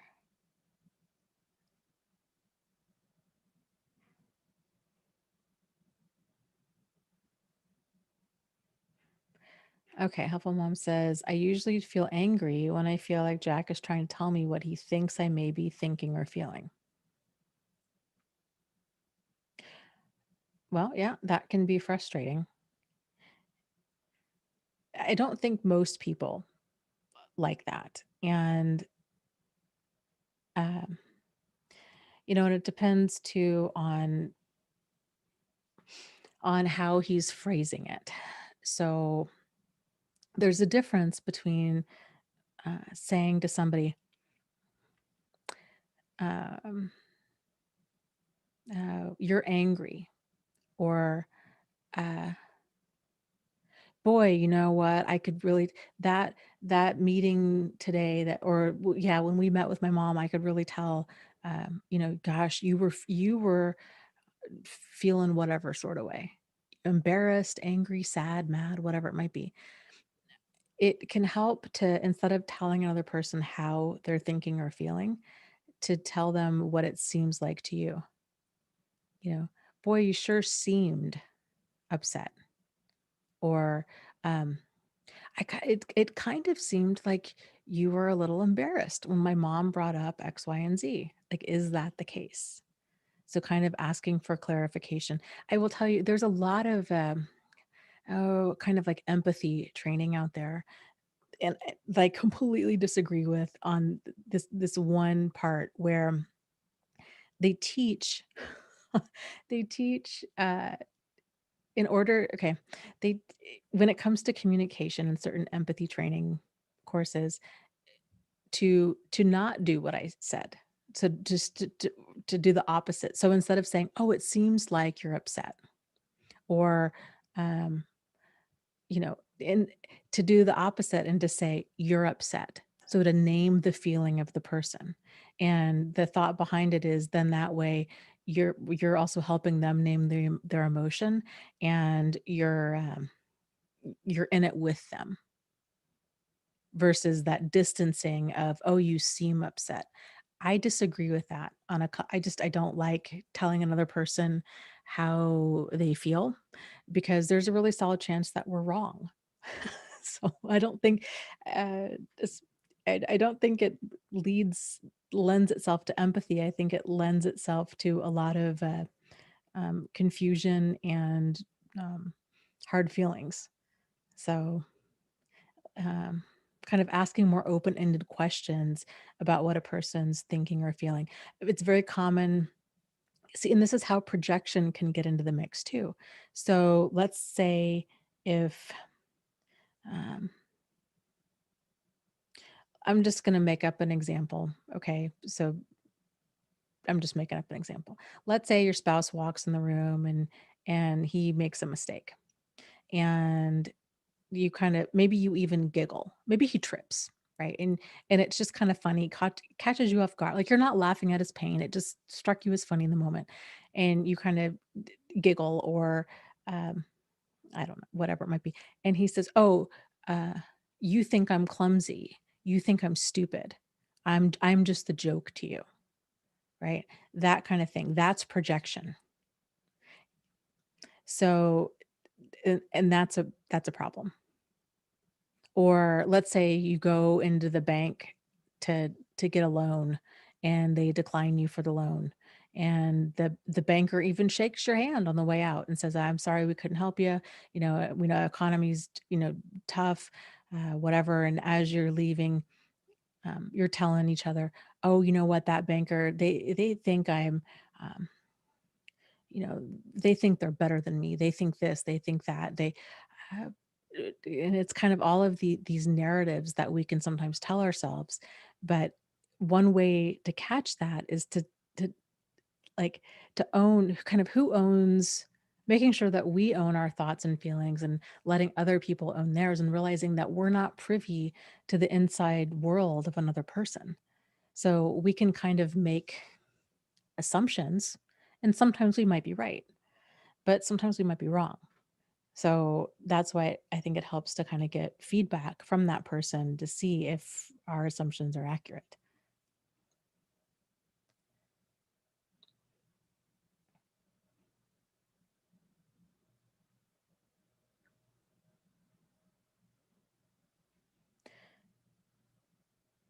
Oh boy. Jack says, "Thank you for the hypothetical situations, but I tell you, you are more on the money than you might be aware." Oh boy. Well, I hope that didn't hit too close to the bone there. Uh, Lady G says, "When is financial control an approach versus abuse? My spouse is impulsive and struggles with financial responsibility. After years of trying to get him and I on the same page, we decided that I would simply handle the finances. I have responded to his impulsive behavior and spending and lies to cover it up in a way that makes me feel financially controlling."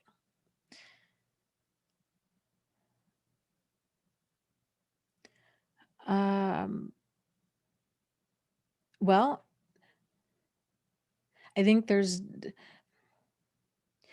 a time and place for controlling behavior, and this would be one of them. So if in this kind of situation, that's more of like a parent-child dynamic of, uh, he's not only is he impulsive and not willing to stick to a budget, he lies about it. So he can't be trusted with money. So you're having to step in and take control, being like, "Okay, like, this is how it's going to have to be, because I'm not going to let your behavior sink us financially." And I think the reason that you feel like you're having to take financial control is because you are, which makes sense given the circumstances. It would be different if it was, he's an otherwise uh, kind of um, capable of handling finances, in I'm trying to think of some situations. So if you have two kind of capable people in a relationship when it comes to finances, then there's an open, honest, sincere, solutions oriented conversation about money. How are we going to handle it? Are we going to have two individual accounts and then a joint one? Are we going to have just the joint one? Are we going to, how much are we going to set aside for savings? How are we going to run this three-legged race? Because that's really what it is with finances. Getting a game plan in place. And, how much are we going to spend on the kids for Christmas? How much are we going to spend? What's our grocery budget? Um, what are each other's goals are for how much do you need to have in savings in order to be able to sleep at night? What is risk tolerance? Where are where do each other what are each other's opinions about making purchases? Are you guys fine if it's under $100? or under 500? Or, when do you need to talk to the other person to get agreement on that? How, um, how are you going to balance the checkbook? You know what I mean? Like, how is this going to work? So if you're in a marriage with somebody who is not only kind of doesn't have those skills, but is also in many ways like acting against you, right? If they're lying about stuff, if they're creating debt that you don't know about, they're just kind of doing whatever, then yeah, you need to be in financial control. And uh, if they have a pattern of um, extensive um, lying behavior across the board, I wouldn't, you can't trust them. You can't trust them at all. If it was me in that situation, uh, and the only way to rebuild trust in a relationship like that is with appropriate behavior and with them being willing and able to live a life of full transparency. So, yeah. So if they get offended, "Oh, you don't trust me." Well, yeah, damn right I don't trust you, because how could I? Like, you haven't given me any reason to trust you. So no, we're starting at pretty much day 1 of, "Hi, my name is Lady G, and you are?" That's where we're starting. Actually, that's not even true, because you're starting even further back than that, because with a total stranger, they haven't done damage. With a person that's done damage to you, they're even further back than a total stranger, because you can't trust them. Versus a total stranger, you're neutral, you don't know. So, um, yeah, I would be wanting to see a credit report. Um, I would sign up for Credit Karma for you and for him, and I would want to see that. I would want to make sure there's no other credit cards that you don't know about, that there's no bank accounts that you don't know about. I would, um, depending on the extent of the lies and all of that, I would, um, I'd sit down with them and say, I want to see what's in your email. You know, like, I want to be able to periodically see your phone. That's how trust is rebuilt. That's the thing. People that break trust don't like that, because they feel controlled and they get offended. But the reality is, how else are you going to do it? Than other than live a life of full transparency. And I will say too, is with the pathological liar, you don't want to give them wiggle room. So you don't want to give them a heads up of, "Oh, I want to see your email," and then all of a sudden they're claiming, "Oh, I'm sick, I don't feel good," or, "I told my mom I've got to call her, can we do this later?" You don't want to give them room to then go do damage control and start deleting their browser history, deleting emails. Do you see what I'm saying? Like, you want to catch them off guard. So, but then it also kind of begs the question of, is this the kind of relationship that you want, where you can't trust this other person at all, and you're continually having to play detective? That's a problem.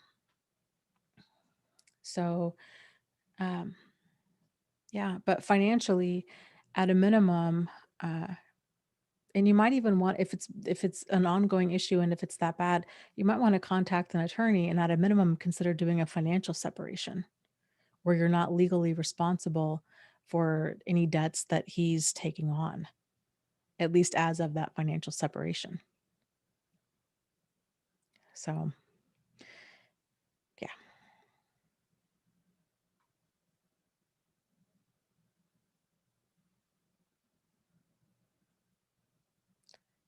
Um, let's see, let me scroll up here.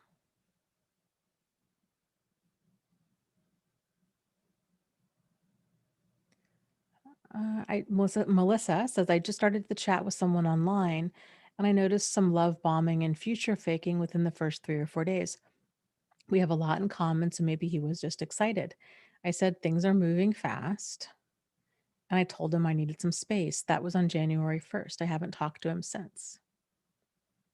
And he's respected my boundary. So does that mean he is okay? Okay. So you're thinking about this in very black or white terms, that if he's respected your boundary, then, is he possibly okay? Or if he hasn't, then is, um, is he insincere with his intentions, or is he sincere? It's the reality is it's not so black or white. So, or at least it's not all the time, I should say. Uh, I don't know what kind of love bombing or future faking he was doing. At a minimum, we can 100% certainty know that that kind of behavior, it's immature. Okay. It's easy to fall into. We all feel that way when we first meet somebody, assuming that it's sincere and he's not a con artist, right? But assuming that he's, um, you know, a person who's looking for a relationship of some kind, that level of infatuation is normal. And but it's also not real. So it's important that we have the emotional maturity to understand that's just the infatuation part of it. Um, it's and uh, there's that difference. There's that infatuation wears off with time. Then the relationship starts getting real. So you definitely don't want to make any major decisions during that infatuation stage where you feel like this person's so amazing, they're so perfect, I want to get married and have babies, and I just want to, like move full speed ahead. You don't know them. You really don't know a person until you start seeing how do they handle disagreements? How do they handle you setting boundaries? How do they handle frustration and anger? Those are the higher level. That's when higher level skills start surfacing, or you don't see them surface, and then it's a problem. So that's where emotional intelligence really shows up. And um, yeah, so in a relationship, there's always this kind of continual taking the temperature of things, of, um, you know, uh, using discernment. Like, does this work for me? Does it not? Is this nourishing? Is this draining? Is this comfortable? Is this uncomfortable? And if it's uncomfortable, then what changes need to get into place in order for me to feel comfortable here? And then being able to voice that tactfully and constructively to the other person, and then hopefully vice versa, right? So that's kind of the core of effective communication there.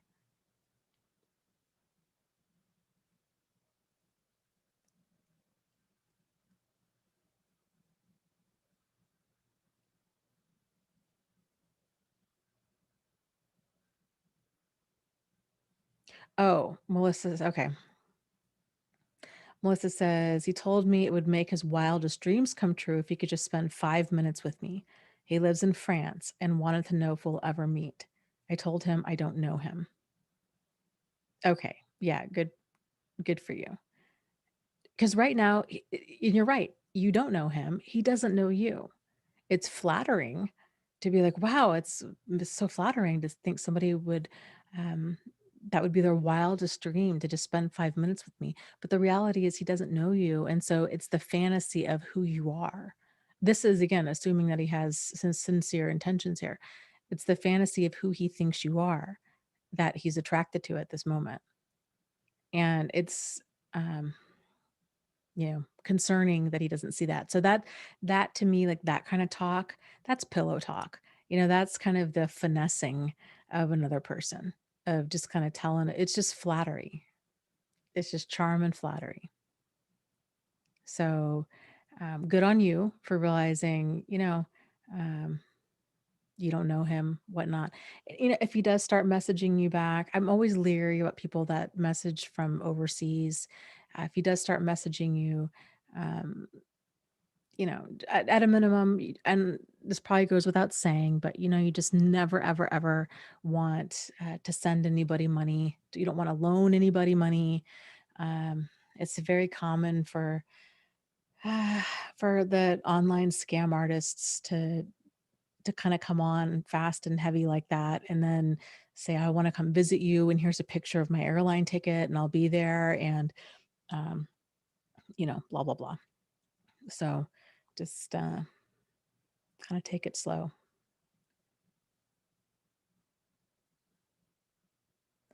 Okay, let's see.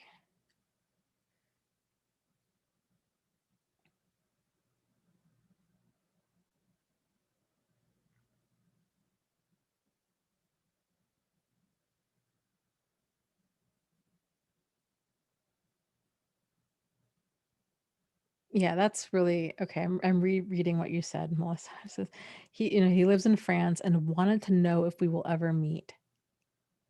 Yeah, all of that's way too much too soon. Like that's way, way, way, way over the line. Uh, that's very problematic because the reality is you don't know. And if he's coming out of the woodwork saying, "Oh my God, you're my wildest dream. I want to just be with you for 5 minutes. Will we ever meet?" Well, dude, I don't know. Like, I don't know anything about you. Like, you don't know anything about me. I'm sure not going to just hop on a plane and go to France to meet you. And I sure don't want you flying down here to meet me. Like, it's the whole kind of getting to know you part of things that we're missing here. So, um, yeah, it's a little much.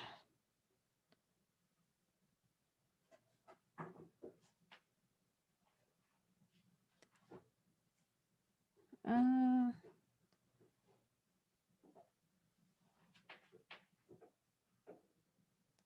Let me scroll here.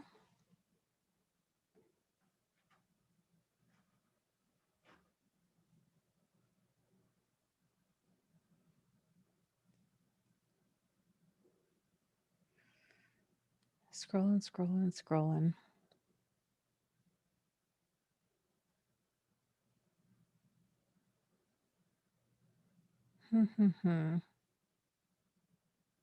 Peter says, my ex narc is so obtuse and so self centered. I don't think that any of that therapy stuff, whatever, would ever work with her.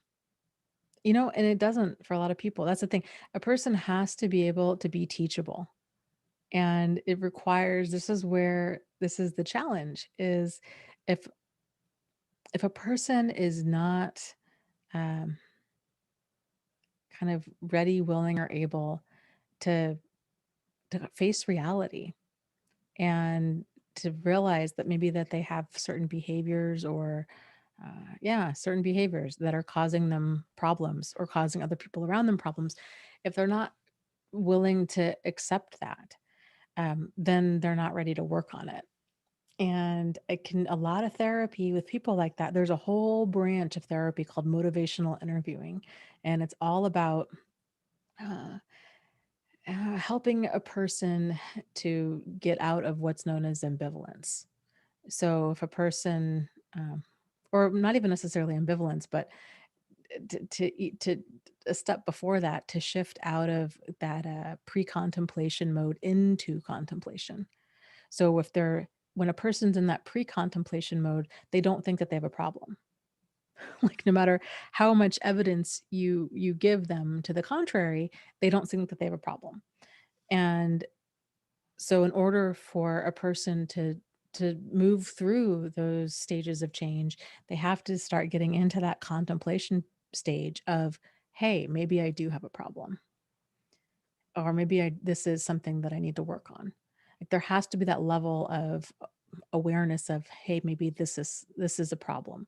If they never get there, and that's the problem with a lot of people that are high on narcissism, is they don't think that they ever have a problem. It's never ever their fault. It's everybody else's. And they blame and they shift and they deny and they rewrite reality in order to not make it their problem. There is no relationship possible with a person like that. So, yeah, it doesn't surprise me if anybody, if lots of people in here have an ex that um, who is, like you said, so obtuse and self centered that therapy wouldn't work on him. That's, yep. It's difficult. Change is difficult anyhow. And even when it's wanted, and it's 100 times more difficult if we don't think that we're the ones with the problem, right? And this also goes for partners of obtuse and self-centered people. So, and this is the added challenge to this too, is at first we're like, okay, no, you see here, it's my spouse. So obtuse and self-centered, just totally doesn't understand how his or her behavior is just so problematic. But if that person's not willing to sincerely do the work of changing, or if they don't think they have a problem, um, or even if they do, then still there's that 50% of that relationship that's on us of, okay, well, um, kind of where is my um, kind of accountability with my behavior in this?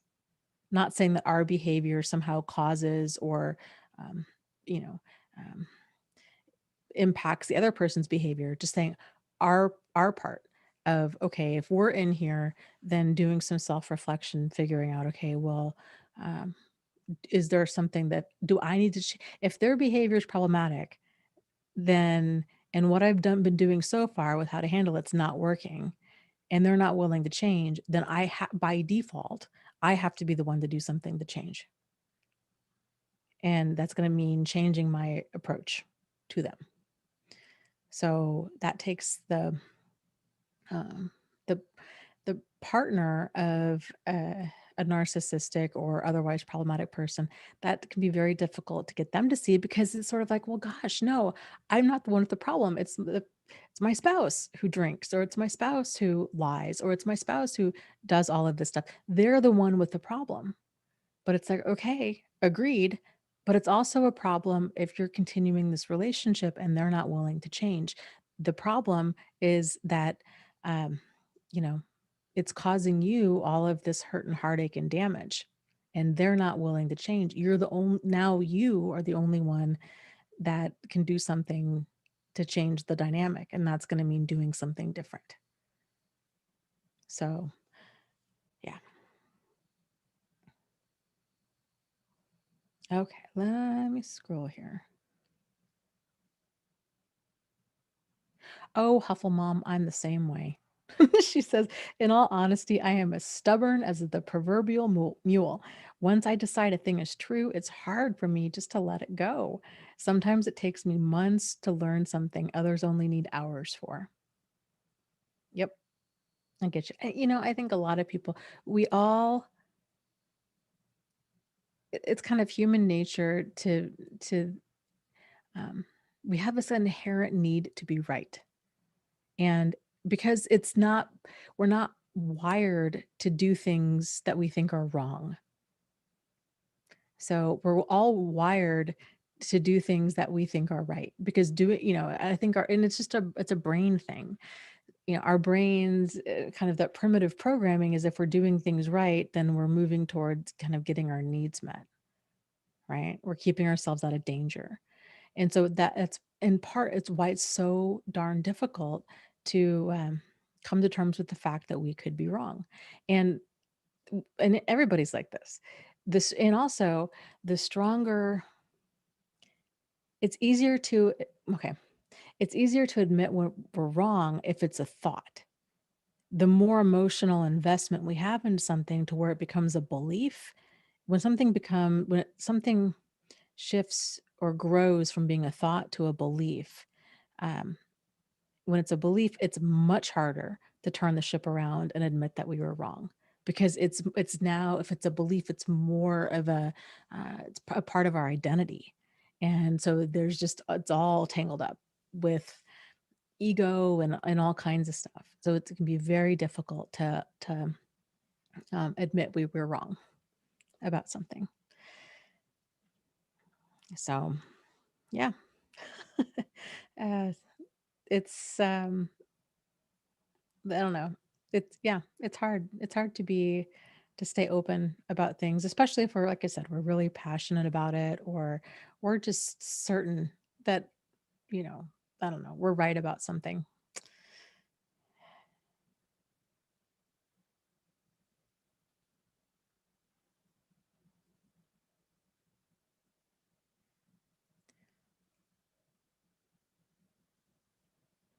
Yep, that's very well said. Was talking to Jack, says Jack had mentioned there was a Walter person here and wondering why he stays in this relationship when he's not getting anything out of it. And she says, you can be sure if he's staying, he's getting some need met. Yes.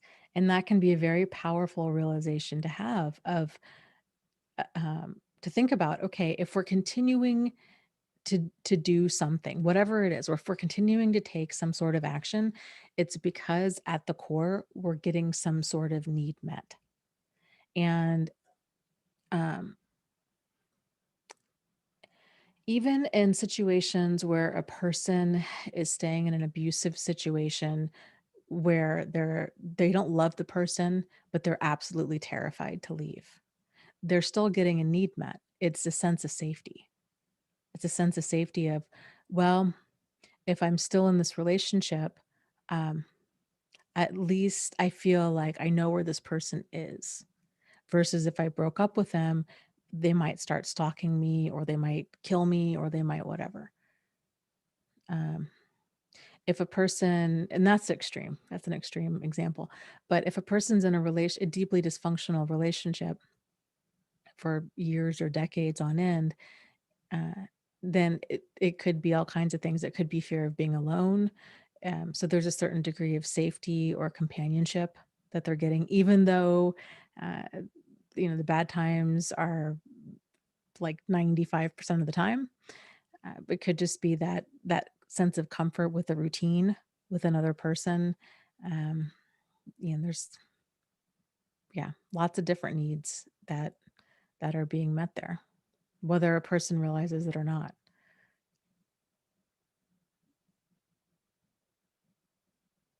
Ava says, "What about a narcissist who works on himself, like reads self-help books? That really threw me off."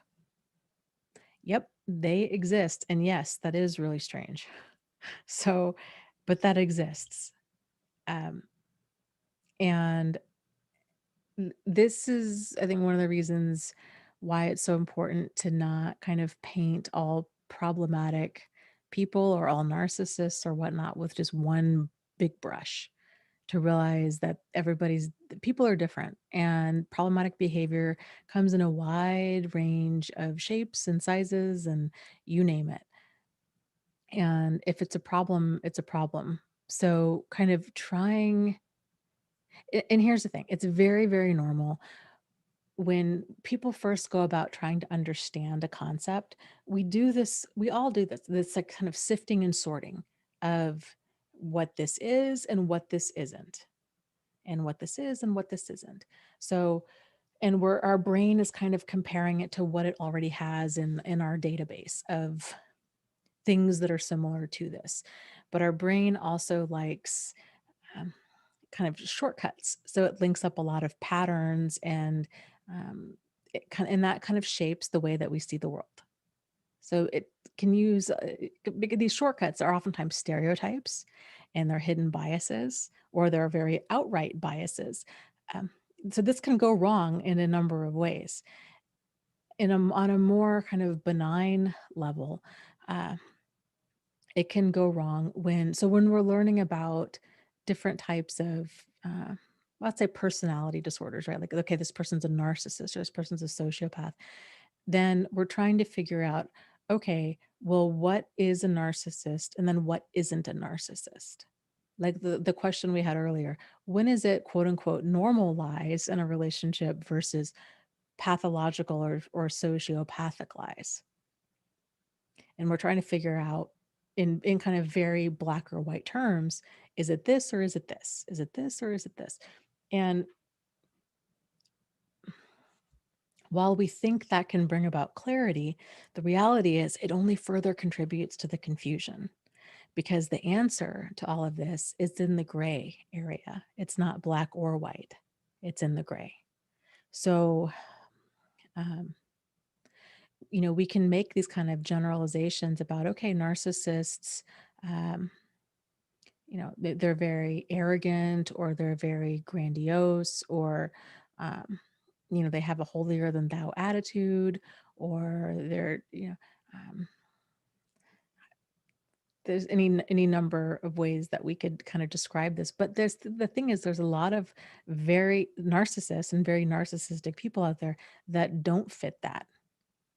Just like with antisocial personality disorder, the way most people tend to think about it, the way it's even portrayed in the DSM, it's more of this, very kind of lone wolf, axe to grind against society kind of person, been in trouble, conduct disorders and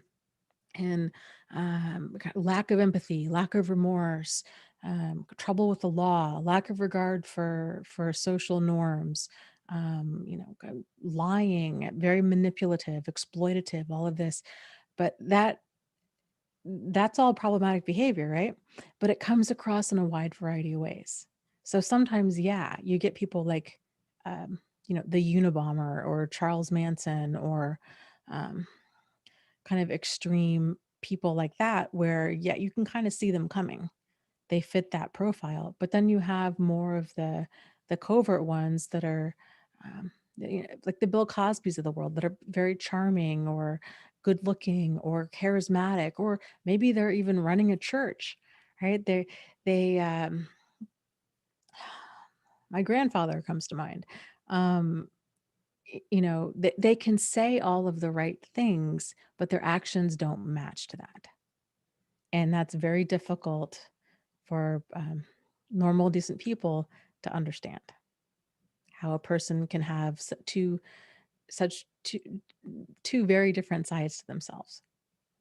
So, um, yeah, there's lots of narcissists out there that go to therapy and read self-help books and um, go to church and kind of say all the right things and do all the right things, and they have this kind of maybe intellectual level, the understanding of these things, but their actions don't match to it because they don't like they haven't fully processed it.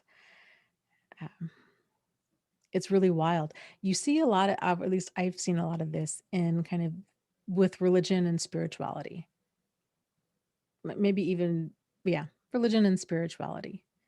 Um, it's just wild, the level of, um, you know, people out there that are saying, "Oh, I'm so enlightened." I mean, that's kind of a red flag right there. Like when you think you have it all figured out, like you don't at all. Like you're a million miles away from having, So anybody that's claiming to be enlightened or, y- just privy to some sort of like special anything, um, that kind of thing, or just has just that disregard for other people in general. Like all of that's problematic. Just yeah, steer clear. Steer clear of that.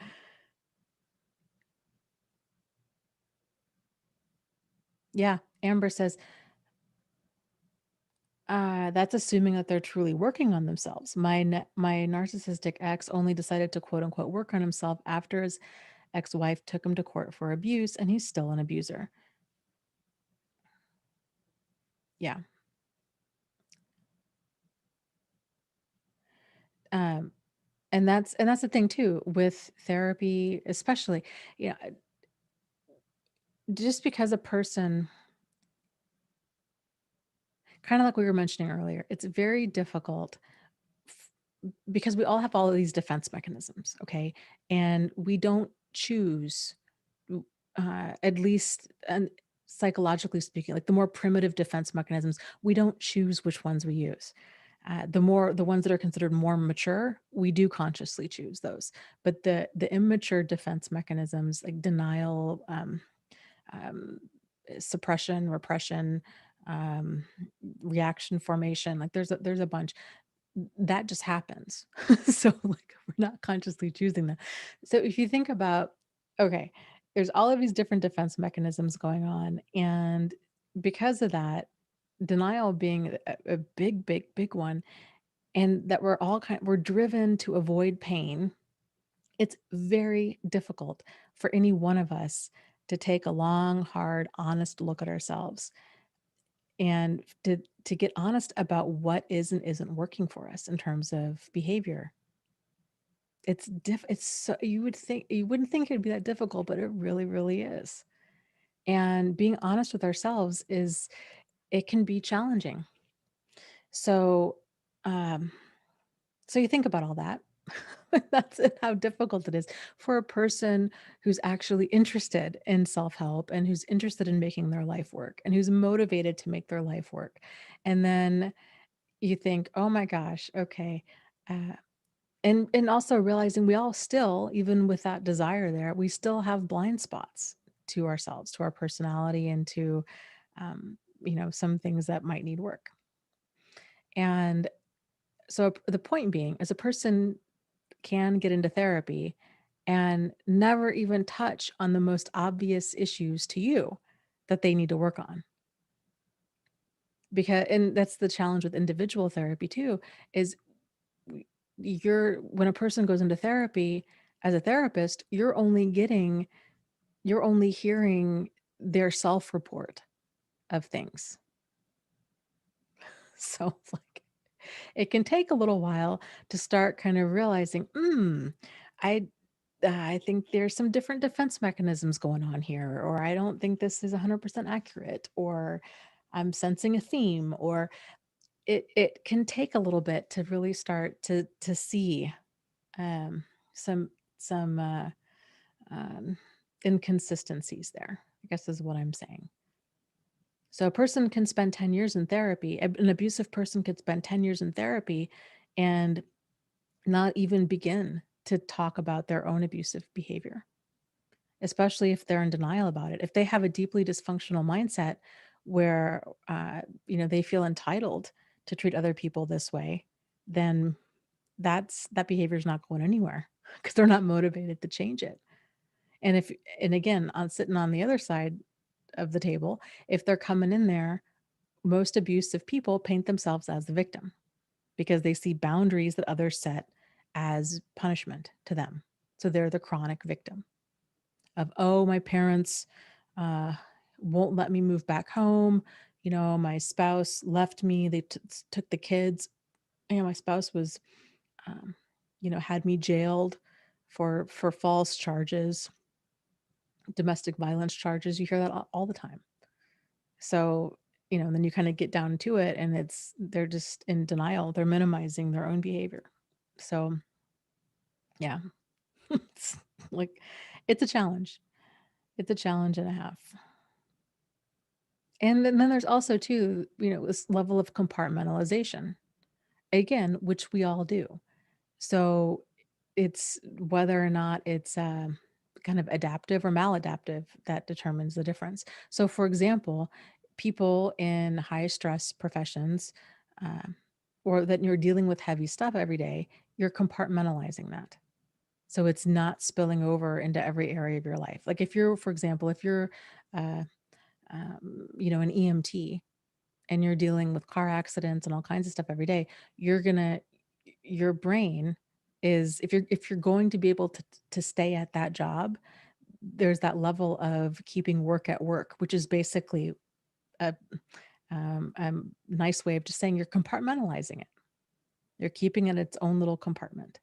And that's a more adaptive way of handling things, um, assuming that you are handling those emotions when you're ready to, kind of a thing. But abusive people also compartmentalize. And so this is how that doesn't spill over into their identity. So like Jennifer was saying, her father, um, when she shared with us, there's a sexual abuse history there. He goes to church and he reads self-help books. But he also has this past of being sexually abusive. So he's able to compartmentalize his sexually abusive behavior to where it's not part of his identity. Like um, he's able to keep that separate. It's really wild when you start realizing how many different sides of a person there can be.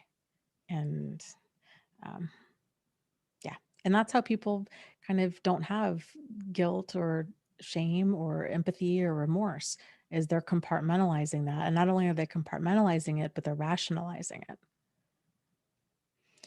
So yeah, it's a problem.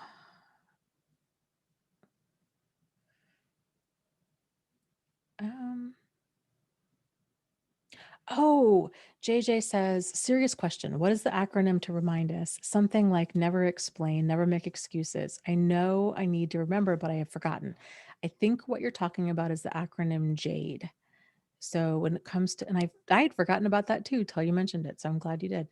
Um, in terms of setting boundaries, you don't need to jade.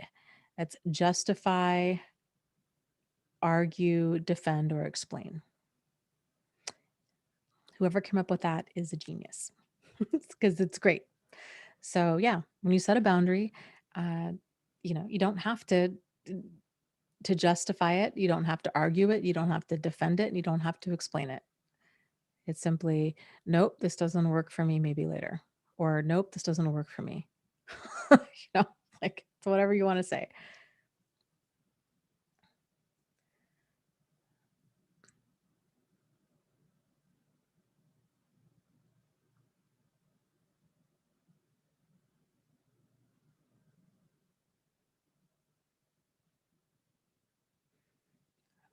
Um,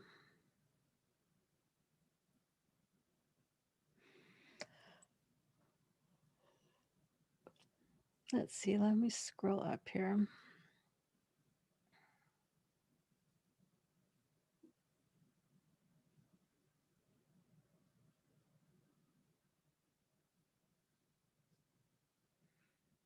Scrolling here.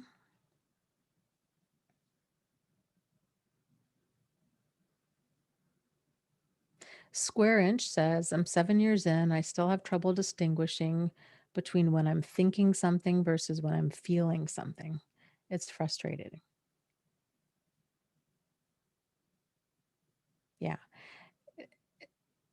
It's a shift that does take some time. And frankly, language is the English language. I can only speak for English because that's the only language I speak. So in English, there's a lot of kind of blurring of that. So we tend to misspeak often. So we'll say things like, um, we'll label something as a feeling when really it's not a feeling, it's a thought. Or we'll label a thought as uh, maybe a feeling. So there's kind of that added challenge with language too, which doesn't help. So, um, yeah, yeah, it takes time. Asking yourself, uh, kind of asking yourself how you're feeling about a certain thing. So let's say if you find yourself, um, you're thinking about, I don't know, a run-in with a coworker, and you're kind of rehashing this situation, asking yourself, how are you feeling about the situation? And I'll post a feelings list on my site here in the next few days. That can be very helpful to kind of go through a feelings list and be like, okay, I'm feeling, maybe invalidated or attacked or, yeah, like invisible, or kind of clarifying through language how you're feeling. And then it can also help to further connect it to ask yourself, okay, where am I feeling this in my body? When I'm thinking about the situation, where am I feeling it? And then we realize, okay, emotions aren't just um, to kind of free floating. We also feel them in a very physical way. So with anger, it might be, I'm feeling hot. I'm feeling hot on maybe my neck or on the back of my neck, or my face feels hot. I'm feeling anxious. Maybe there's like a tightening in my chest, or um, um, trying to think of other feelings of anxious. My hands, my muscles feel stiff, my shoulders feel stiff. Um, Maybe sadness feels, uh, maybe your body just feels kind of like a wet noodle, or maybe it's like in your kind of in your heart. So kind of getting clear with yourself on where you're feeling these feelings can be really be helpful too. Because I'll tell you, not only does it help to process your emotions, but it also helps to bring about a level of body awareness, which again, that's not taught, and it needs to be, because I think a lot of people um, tend to misattribute pain, emotional pain, kind of unresolved emotional pain for physical issues, thinking, oh, well, um, yeah, I just have a bad back. Or, oh, I just, I need a massage. Um, I slept funny. Right. But maybe it's not just that. Maybe it's tension at work. Maybe that's, kind of figuring out, where do you store your stress? And, um, you know, yeah, just kind of getting aware of that, getting aware of when you feel pain or discomfort emotionally and physically is huge, huge.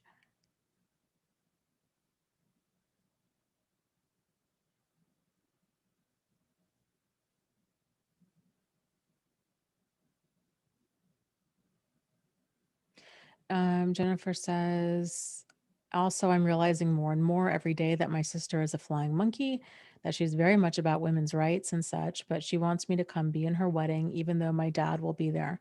What about my rights? She claims to have my back, but this is very contradictory. Have you talked to her about that? I would encourage you to say exactly what you just said here in the chat to her. And if I remember correctly, you might have said something to her in the past about it, and her mindset is kind of like, "Oh, that was a long time ago. Get over it," kind of a thing. Um, there might come a point, Jennifer, where um, you have to set a very firm boundary with her of basically, I will not be in the same place as my father. He sexually abused me as a child. That's horrific.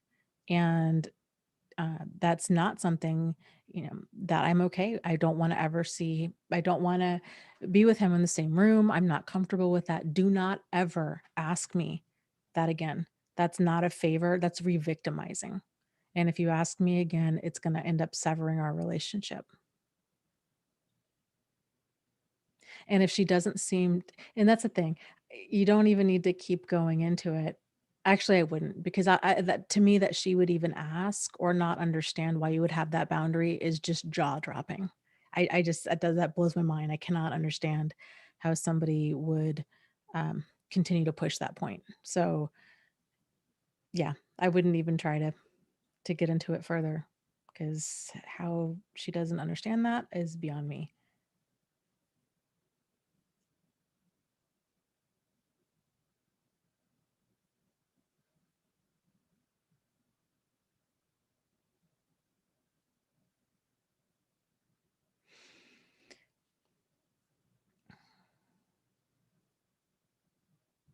Jennifer says, "Yeah, oddly, I don't have anger towards him because I just keep seeing him as having a problem."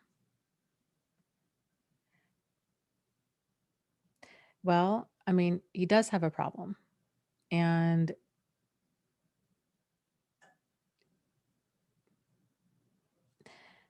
at a minimum, uh, you don't necessarily have to be angry at him, but you still need to be able to keep yourself safe.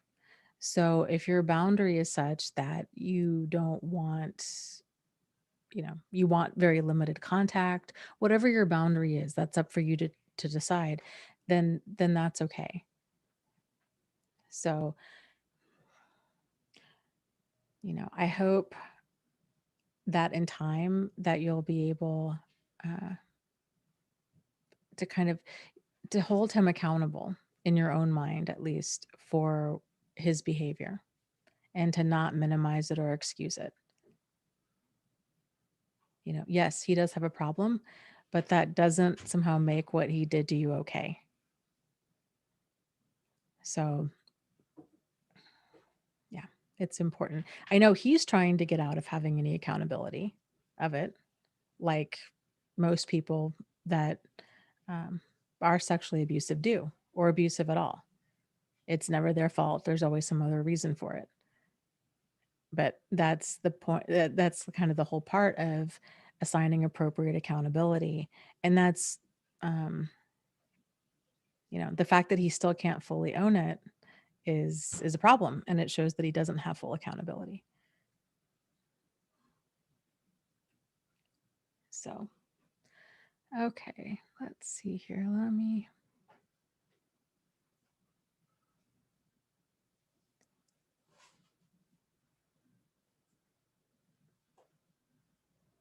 Oh no, Jack is saying that he had to go lie down. He says, I'm on my tablet now because of chronic pain.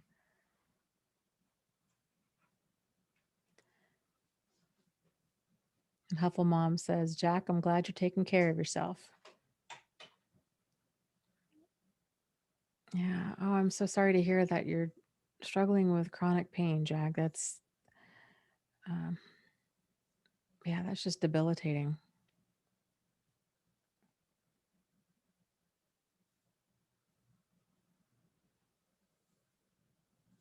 Hmm.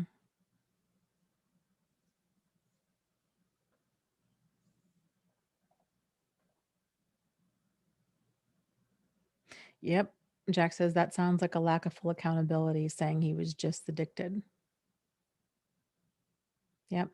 Here's what a sincere and fully accountable apology would sound like. It would be somewhere in the zip code of this, of um, I am sorry for what I did. It was not right. It was not okay. It would never happen again. I'm willing to do the work required in order to rebuild, in order to even try to repair the damage that that I have done to this relationship. That's what full accountability sounds like. What I did to you, it wasn't right. It wasn't fair. Um, it can't be justified. Um, it's not your fault. It was 100% me, and fully owning it, and then doing the work to repair the damage, not minimizing it, denying it, blaming it on other things.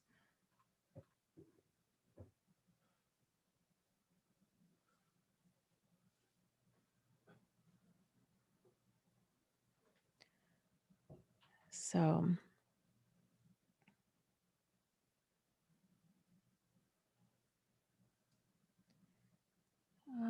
let's see. Let me scroll up here. Huffle says, Dana, I hope your week has gone well. You look so tired. I am so tired. It has gone well, but and I've said this before, I um I still have a lot of anxiety before every live stream. And uh, it's gotten less over the years, but uh, yeah, it's still there. I don't know. Maybe by the 10th year of doing this, I won't have it so much. I don't know. But I think that might be part of it. Is it's difficult. Uh let's see. Adjourn says, Dear Dana, I sent you my question via email, but I don't know if you received it or not. I hope I didn't send it to the wrong email. I covered all of the questions that I received, um, like first thing in the live stream. So I'm not sure what name you used, but yeah. So I don't know. I don't know if you signed it adjourn. Then no, I did not receive your question. Did you send it to Dear Dana at thriveafterabuse.com, or was it another one of my emails?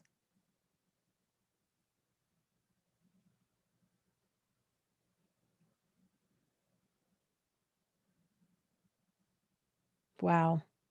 Jennifer says, I have spoken to my sister, but she said that she could fly here and come to a therapy meeting with me, my therapist, and my dad, and then we could get this taken care of by the time of her wedding. which is next year. And she says she has my back. And if it came to it, she'd choose me and her wedding over my dad, but she really hopes we can be there together for her. Wow. Wow. What did you say to that? What did you say to that? Wow.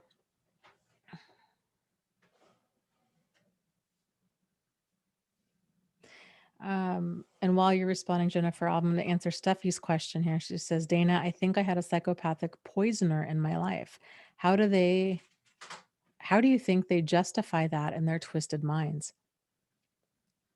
I think it really depends on the person. I think, my situation, I'm pretty sure that uh, the person that I dated was trying to poison me. So, um, I think in my situation, I really think that he felt that he earned um, this money that he thought I had, and that but that I didn't have. And so when I wasn't like lying to him about it, but um, I think he thought I was being modest or something. And so when he really realized, oh no, for real, she doesn't have money, then then I think he felt angry and he felt cheated. And it was that I feel like in his mind, um, that I had wasted his time, kind of a thing. So it was just that entitlement mentality. It's the whole kind of how dare you do this to me thing that abusive people in general have. So yeah, I mean, but again, it depends on their motivation. Some people poison others because they like the attention. It's kind of the whole Munchausen by proxy, like making another person sick. So they like to play the role of caregiver. They like to martyr themselves as a caregiver. So people are like, "Oh my goodness, it's so sad. Your child is so sick, and you're such an angel. She's so lucky she has you." Blah blah. Um, so that could be it, or it could be the just kind of reckless disregard for human life of, oh, you serve no purpose to me, therefore I'm going to get rid of you. Or it could be some warped sense of, um, self protection or entitlement. Um, yeah, lots of different ways. It's pretty wild.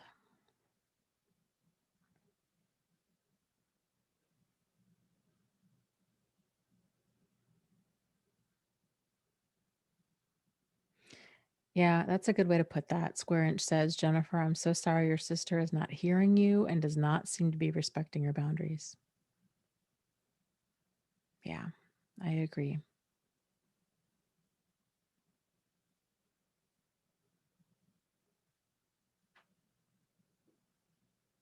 Oh, well, thanks, guys. Amber is saying, thank you for pushing through your anxiety to bring us these live streams. You're truly changing lives and helping people heal. And, and Jennifer says, Dana, I hope you know how well you do with your thoughtful answers. Anxiety is a difficult monster, though. Yeah, I tell you, it's night and day difference for me. When I do these live streams with Angie, it's so much easier to have another person there uh, to kind of go, back and forth with answers and kind of bouncing off of each other. It's so much more difficult when it's just me. And yeah, uh, but thank you. I'm glad that you guys get something out of it. It's why I do it. It really is.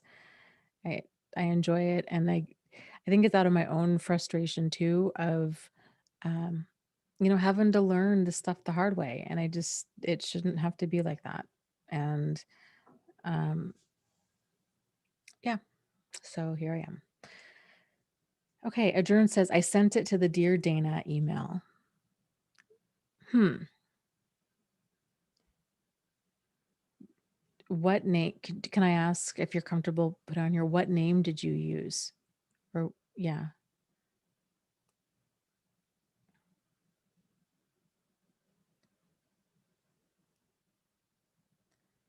Um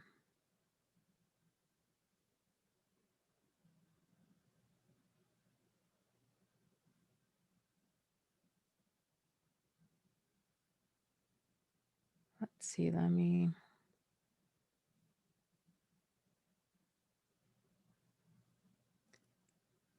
scroll up here.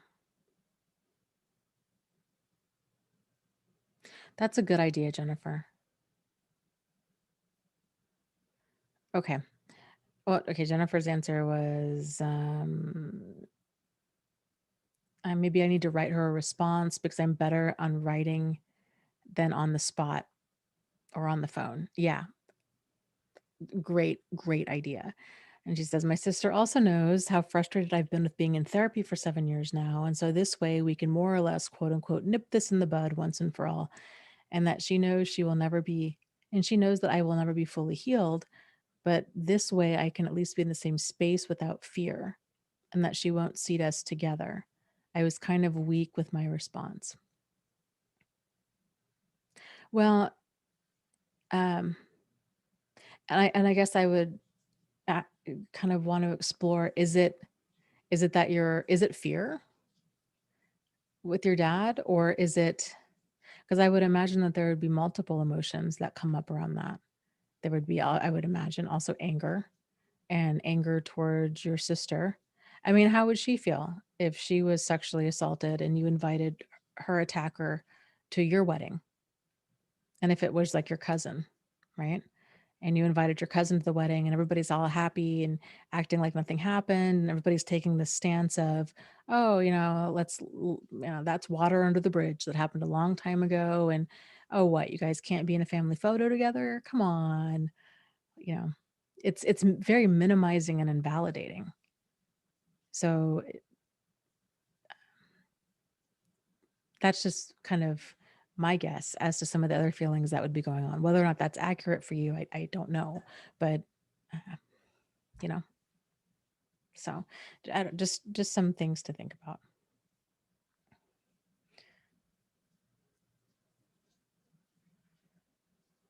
Um,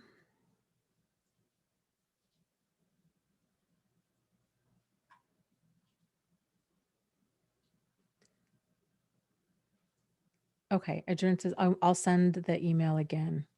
Yeah, that's really concerning to me that I didn't get it, because we have a system in place now for getting emails to me, and that's ay.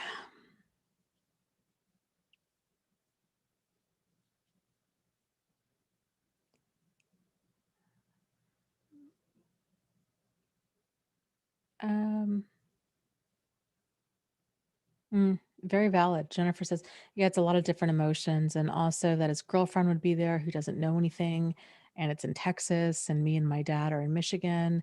It's fear of reversal of my healing, etc. Yeah, makes complete sense. Complete sense to me.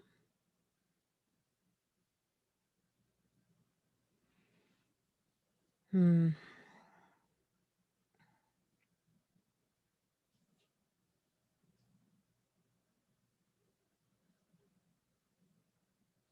Milk Dud says, I've gone no contact with my stepmother for 2 years now. My dad insists we make amends.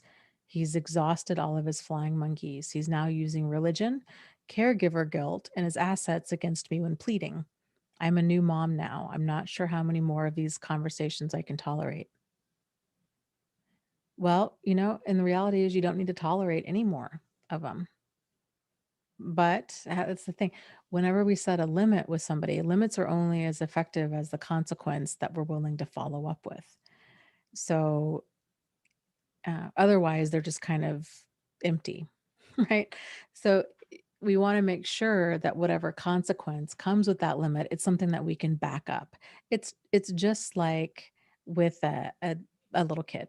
If we say, okay, bedtime is, I don't know, 8:30, and but there's no consequence to that, then um you know that limit doesn't mean anything. Or if the consequence is really extreme, and um bedtime's at 8:30, and they're still hemming and hawing, and it's now 9:30, uh, if you jump to something extreme and you're like, okay, that's it. You're not gonna, no TV, no phone, no nothing for the next month, and no dessert, and this, that, and the other.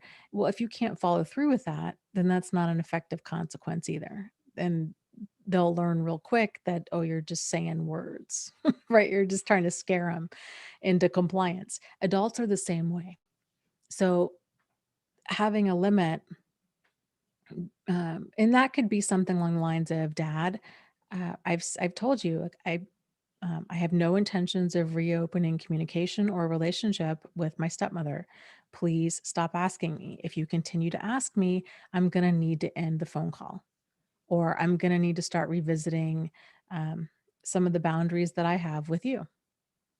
And in addressing that behavior, I don't appreciate you using religion, caregiver guilt, or your assets when trying to get me to reopen a relationship with her. It will not happen. It's what you're doing. It's manipulative, and um, it's hurting our relationship.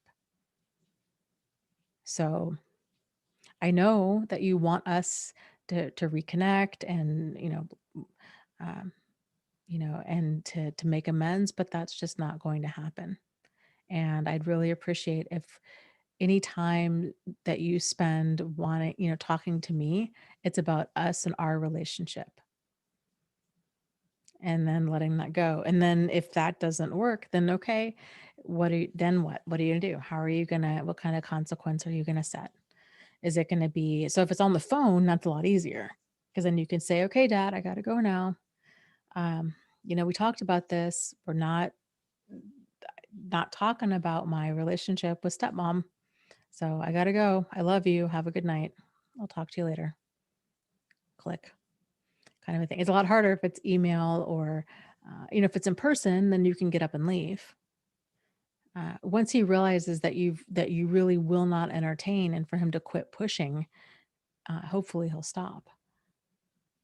But yeah, that gets exhausting.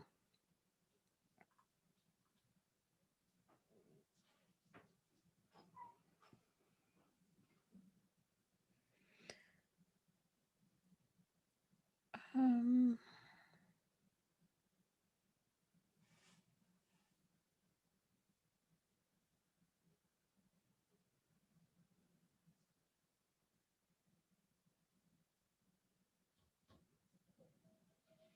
oh wow. Jennifer saying that when I came out about everything, it was like the worst 48 hours of my life. My sister was one of the 3 people I told. She called my dad, our dad, and yelled at him. And then she brought me to see a therapist. But that moment, I went into detail of how far he took it. She crumbled in emotion on my bed, and I had to console her. Then she left that night to go to dinner with her friend because she couldn't handle her emotions. And my boyfriend I was living with left to go to his parents for the same reason. And I was left, oh gosh, and I was left that night. I don't want to say I was suicidal, but I was very close to it. Wow. Wow. I I am just so sorry that that happened to you, and across the board. Um, I can only imagine how difficult that night must have been for you on so many levels. I, outside of your therapist, um, do you have a support system? Like, who's there for you?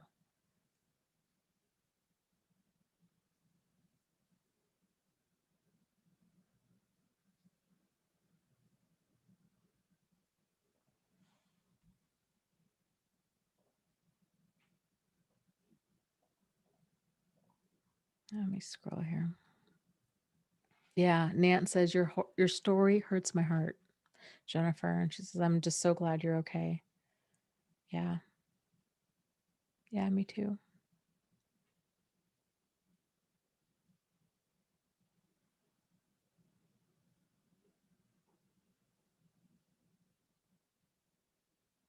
Hmm.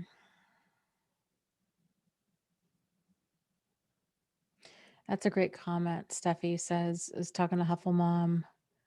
Um, it says, I think a lot of us were groomed or taught by well meaning people to keep the peace, but that shouldn't come at the expense of our inner peace. Absolutely. 100%. Yeah. And this stuff, it's unfortunately, it's not, at least at this point in time, it, that those kind of lessons are hard won. And they're oftentimes not learned until much later in life when we experience so much pain that we're desperate for answers and we start seeking out other ways of doing things. It's so difficult to see a problem when it's kind of flying under the radar as the solution. Like for example, like that peacekeeping kind of behavior.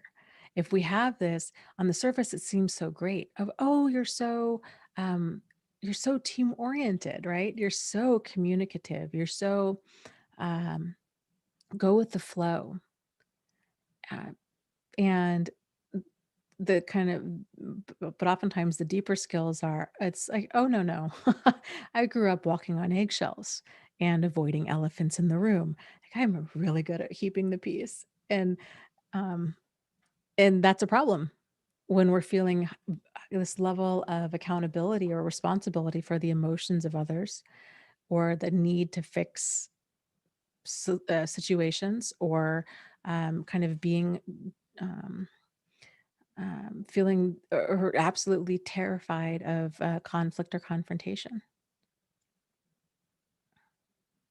So it's interesting, but these kinds of skills when we kind of grow up walking on eggshells or avoiding elephants in the room. Um, the upside to that is we can develop a very strong sense of empathy, and and that can really be a huge plus if it's within the boundaries, within the context of boundary standards and deal breakers. If it's not, then that empathy um, can just we just get dragged by it. It's very, very difficult. But I'll give you an example of a kind of a strange way this surfaced in my own life recently. So my mom uh, she recently adopted this Chihuahua. Okay. like, and this poor little guy has had a very traumatic past. And anyways, he has 3 legs.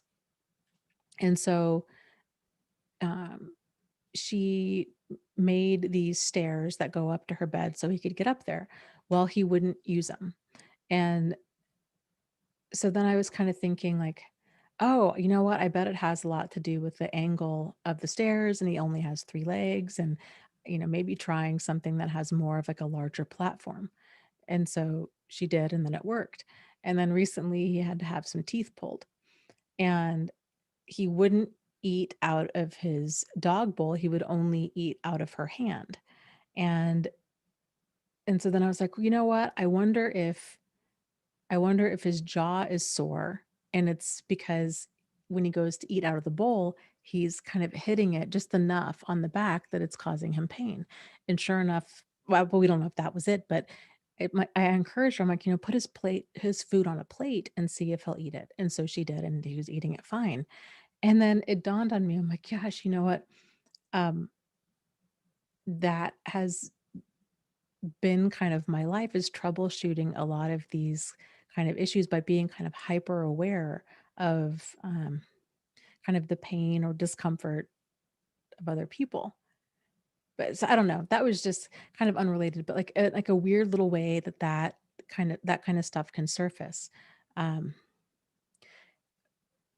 which is that's not a problem, but it's when you feel all of the feelings all of the time and you feel this need of I have to be the one to try to come up with the solution all of the time. It's um that's putting a lot of pressure on yourself and uh and it can sink you and it can kind of land you in all the wrong relationships for all the wrong reasons, kind of a thing. So I don't even remember where that came from or what I was talking. Oh, yeah, taught by well-meaning people to keep the peace, but shouldn't come at the expense of our inner peace. Yeah.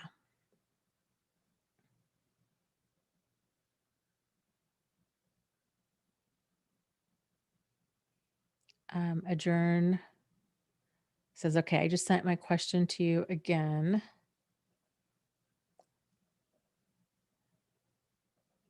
And if you could answer it next live stream, I would be really grateful. Okay. I definitely will. I will keep my eyes open for it, and we'll get it answered. And if I somehow don't uh, see it by tomorrow, then we'll get it answered next week. We'll figure something out. So yeah.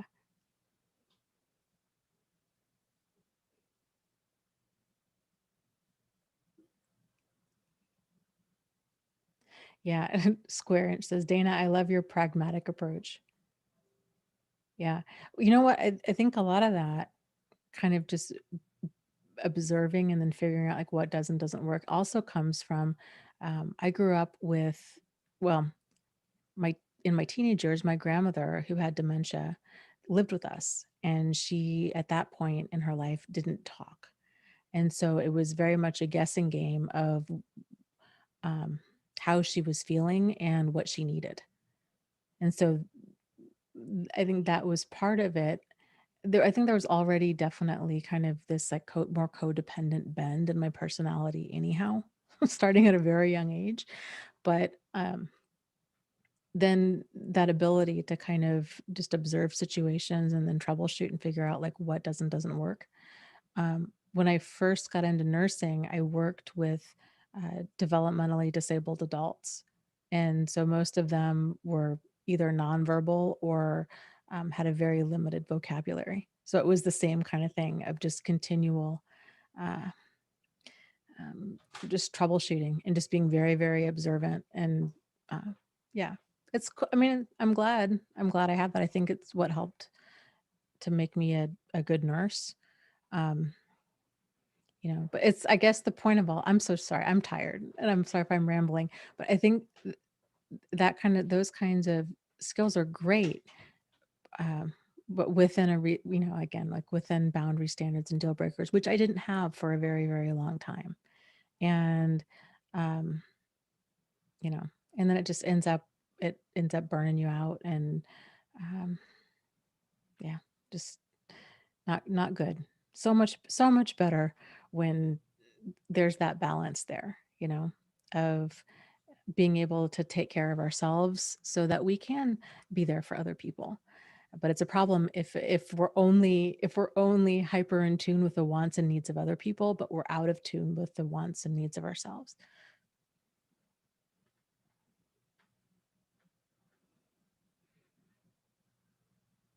So, okay, well, gosh, I can't. Time just flies. We are at 11:30, so let's just do a short guided meditation tonight, and then I'll see you guys next week.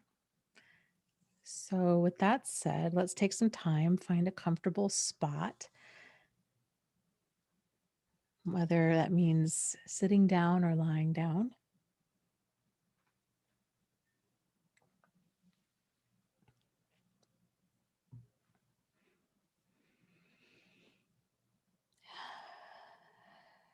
Taking a few deep breaths in through your nose and out through your mouth.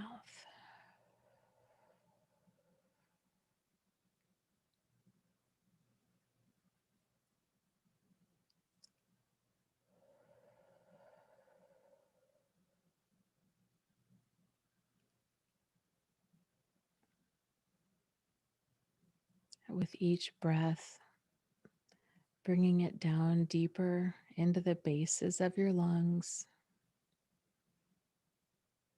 down into your stomach, and perhaps placing one hand over your chest and one hand on your stomach. And as you breathe, breathing in with those very deep stomach breaths, letting the hand on your stomach rise and fall with each breath, while the hand on your chest doesn't move.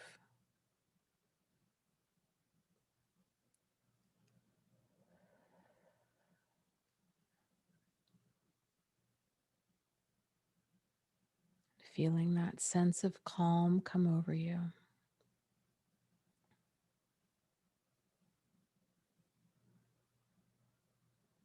As you're allowing yourself to be fully present in this moment.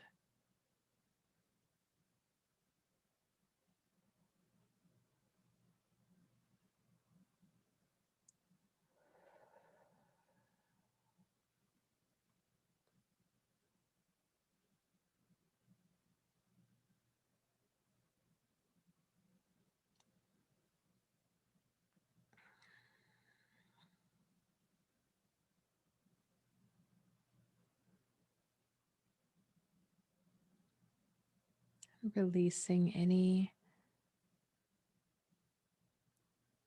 of worry or anxiety about the future.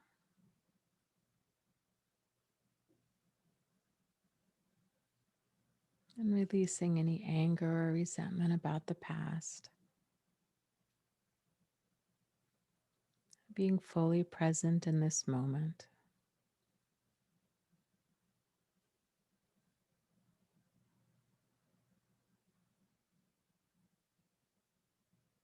And taking a deep breath in, letting your stomach rise and fall easily and effortlessly.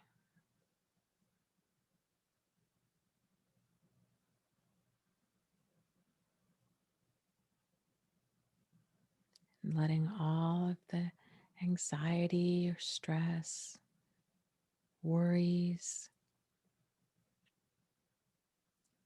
just evaporate like steam, just rising up, evaporating easily and effortlessly.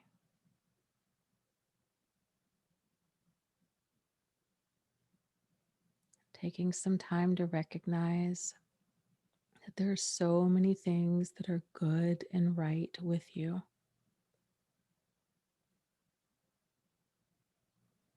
There are so many things about you that are lovable and that are likable, that you've come a long way.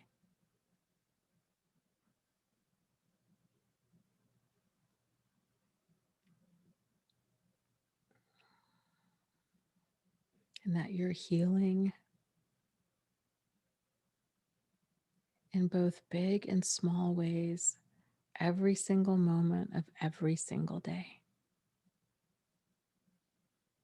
That's so powerful.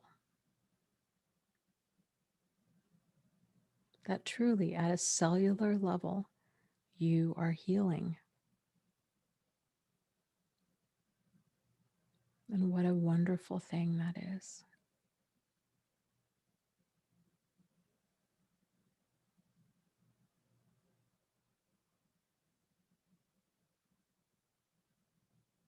Allowing yourself to just acknowledge, you matter. Your boundaries and standards and deal breakers matter. It's okay for you to have your own wants and needs and thoughts and feelings and opinions. It's okay for you to say yes when you mean yes, and it's okay for you to say no when you mean no.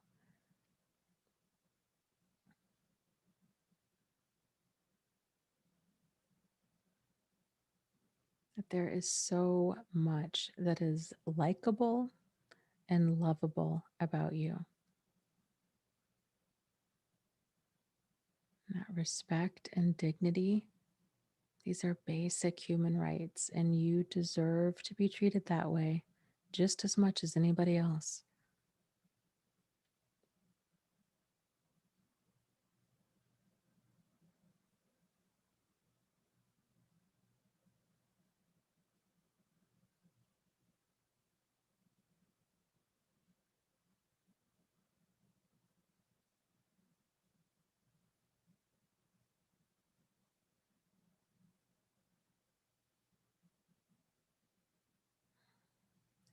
you're ready, come on back and open your eyes.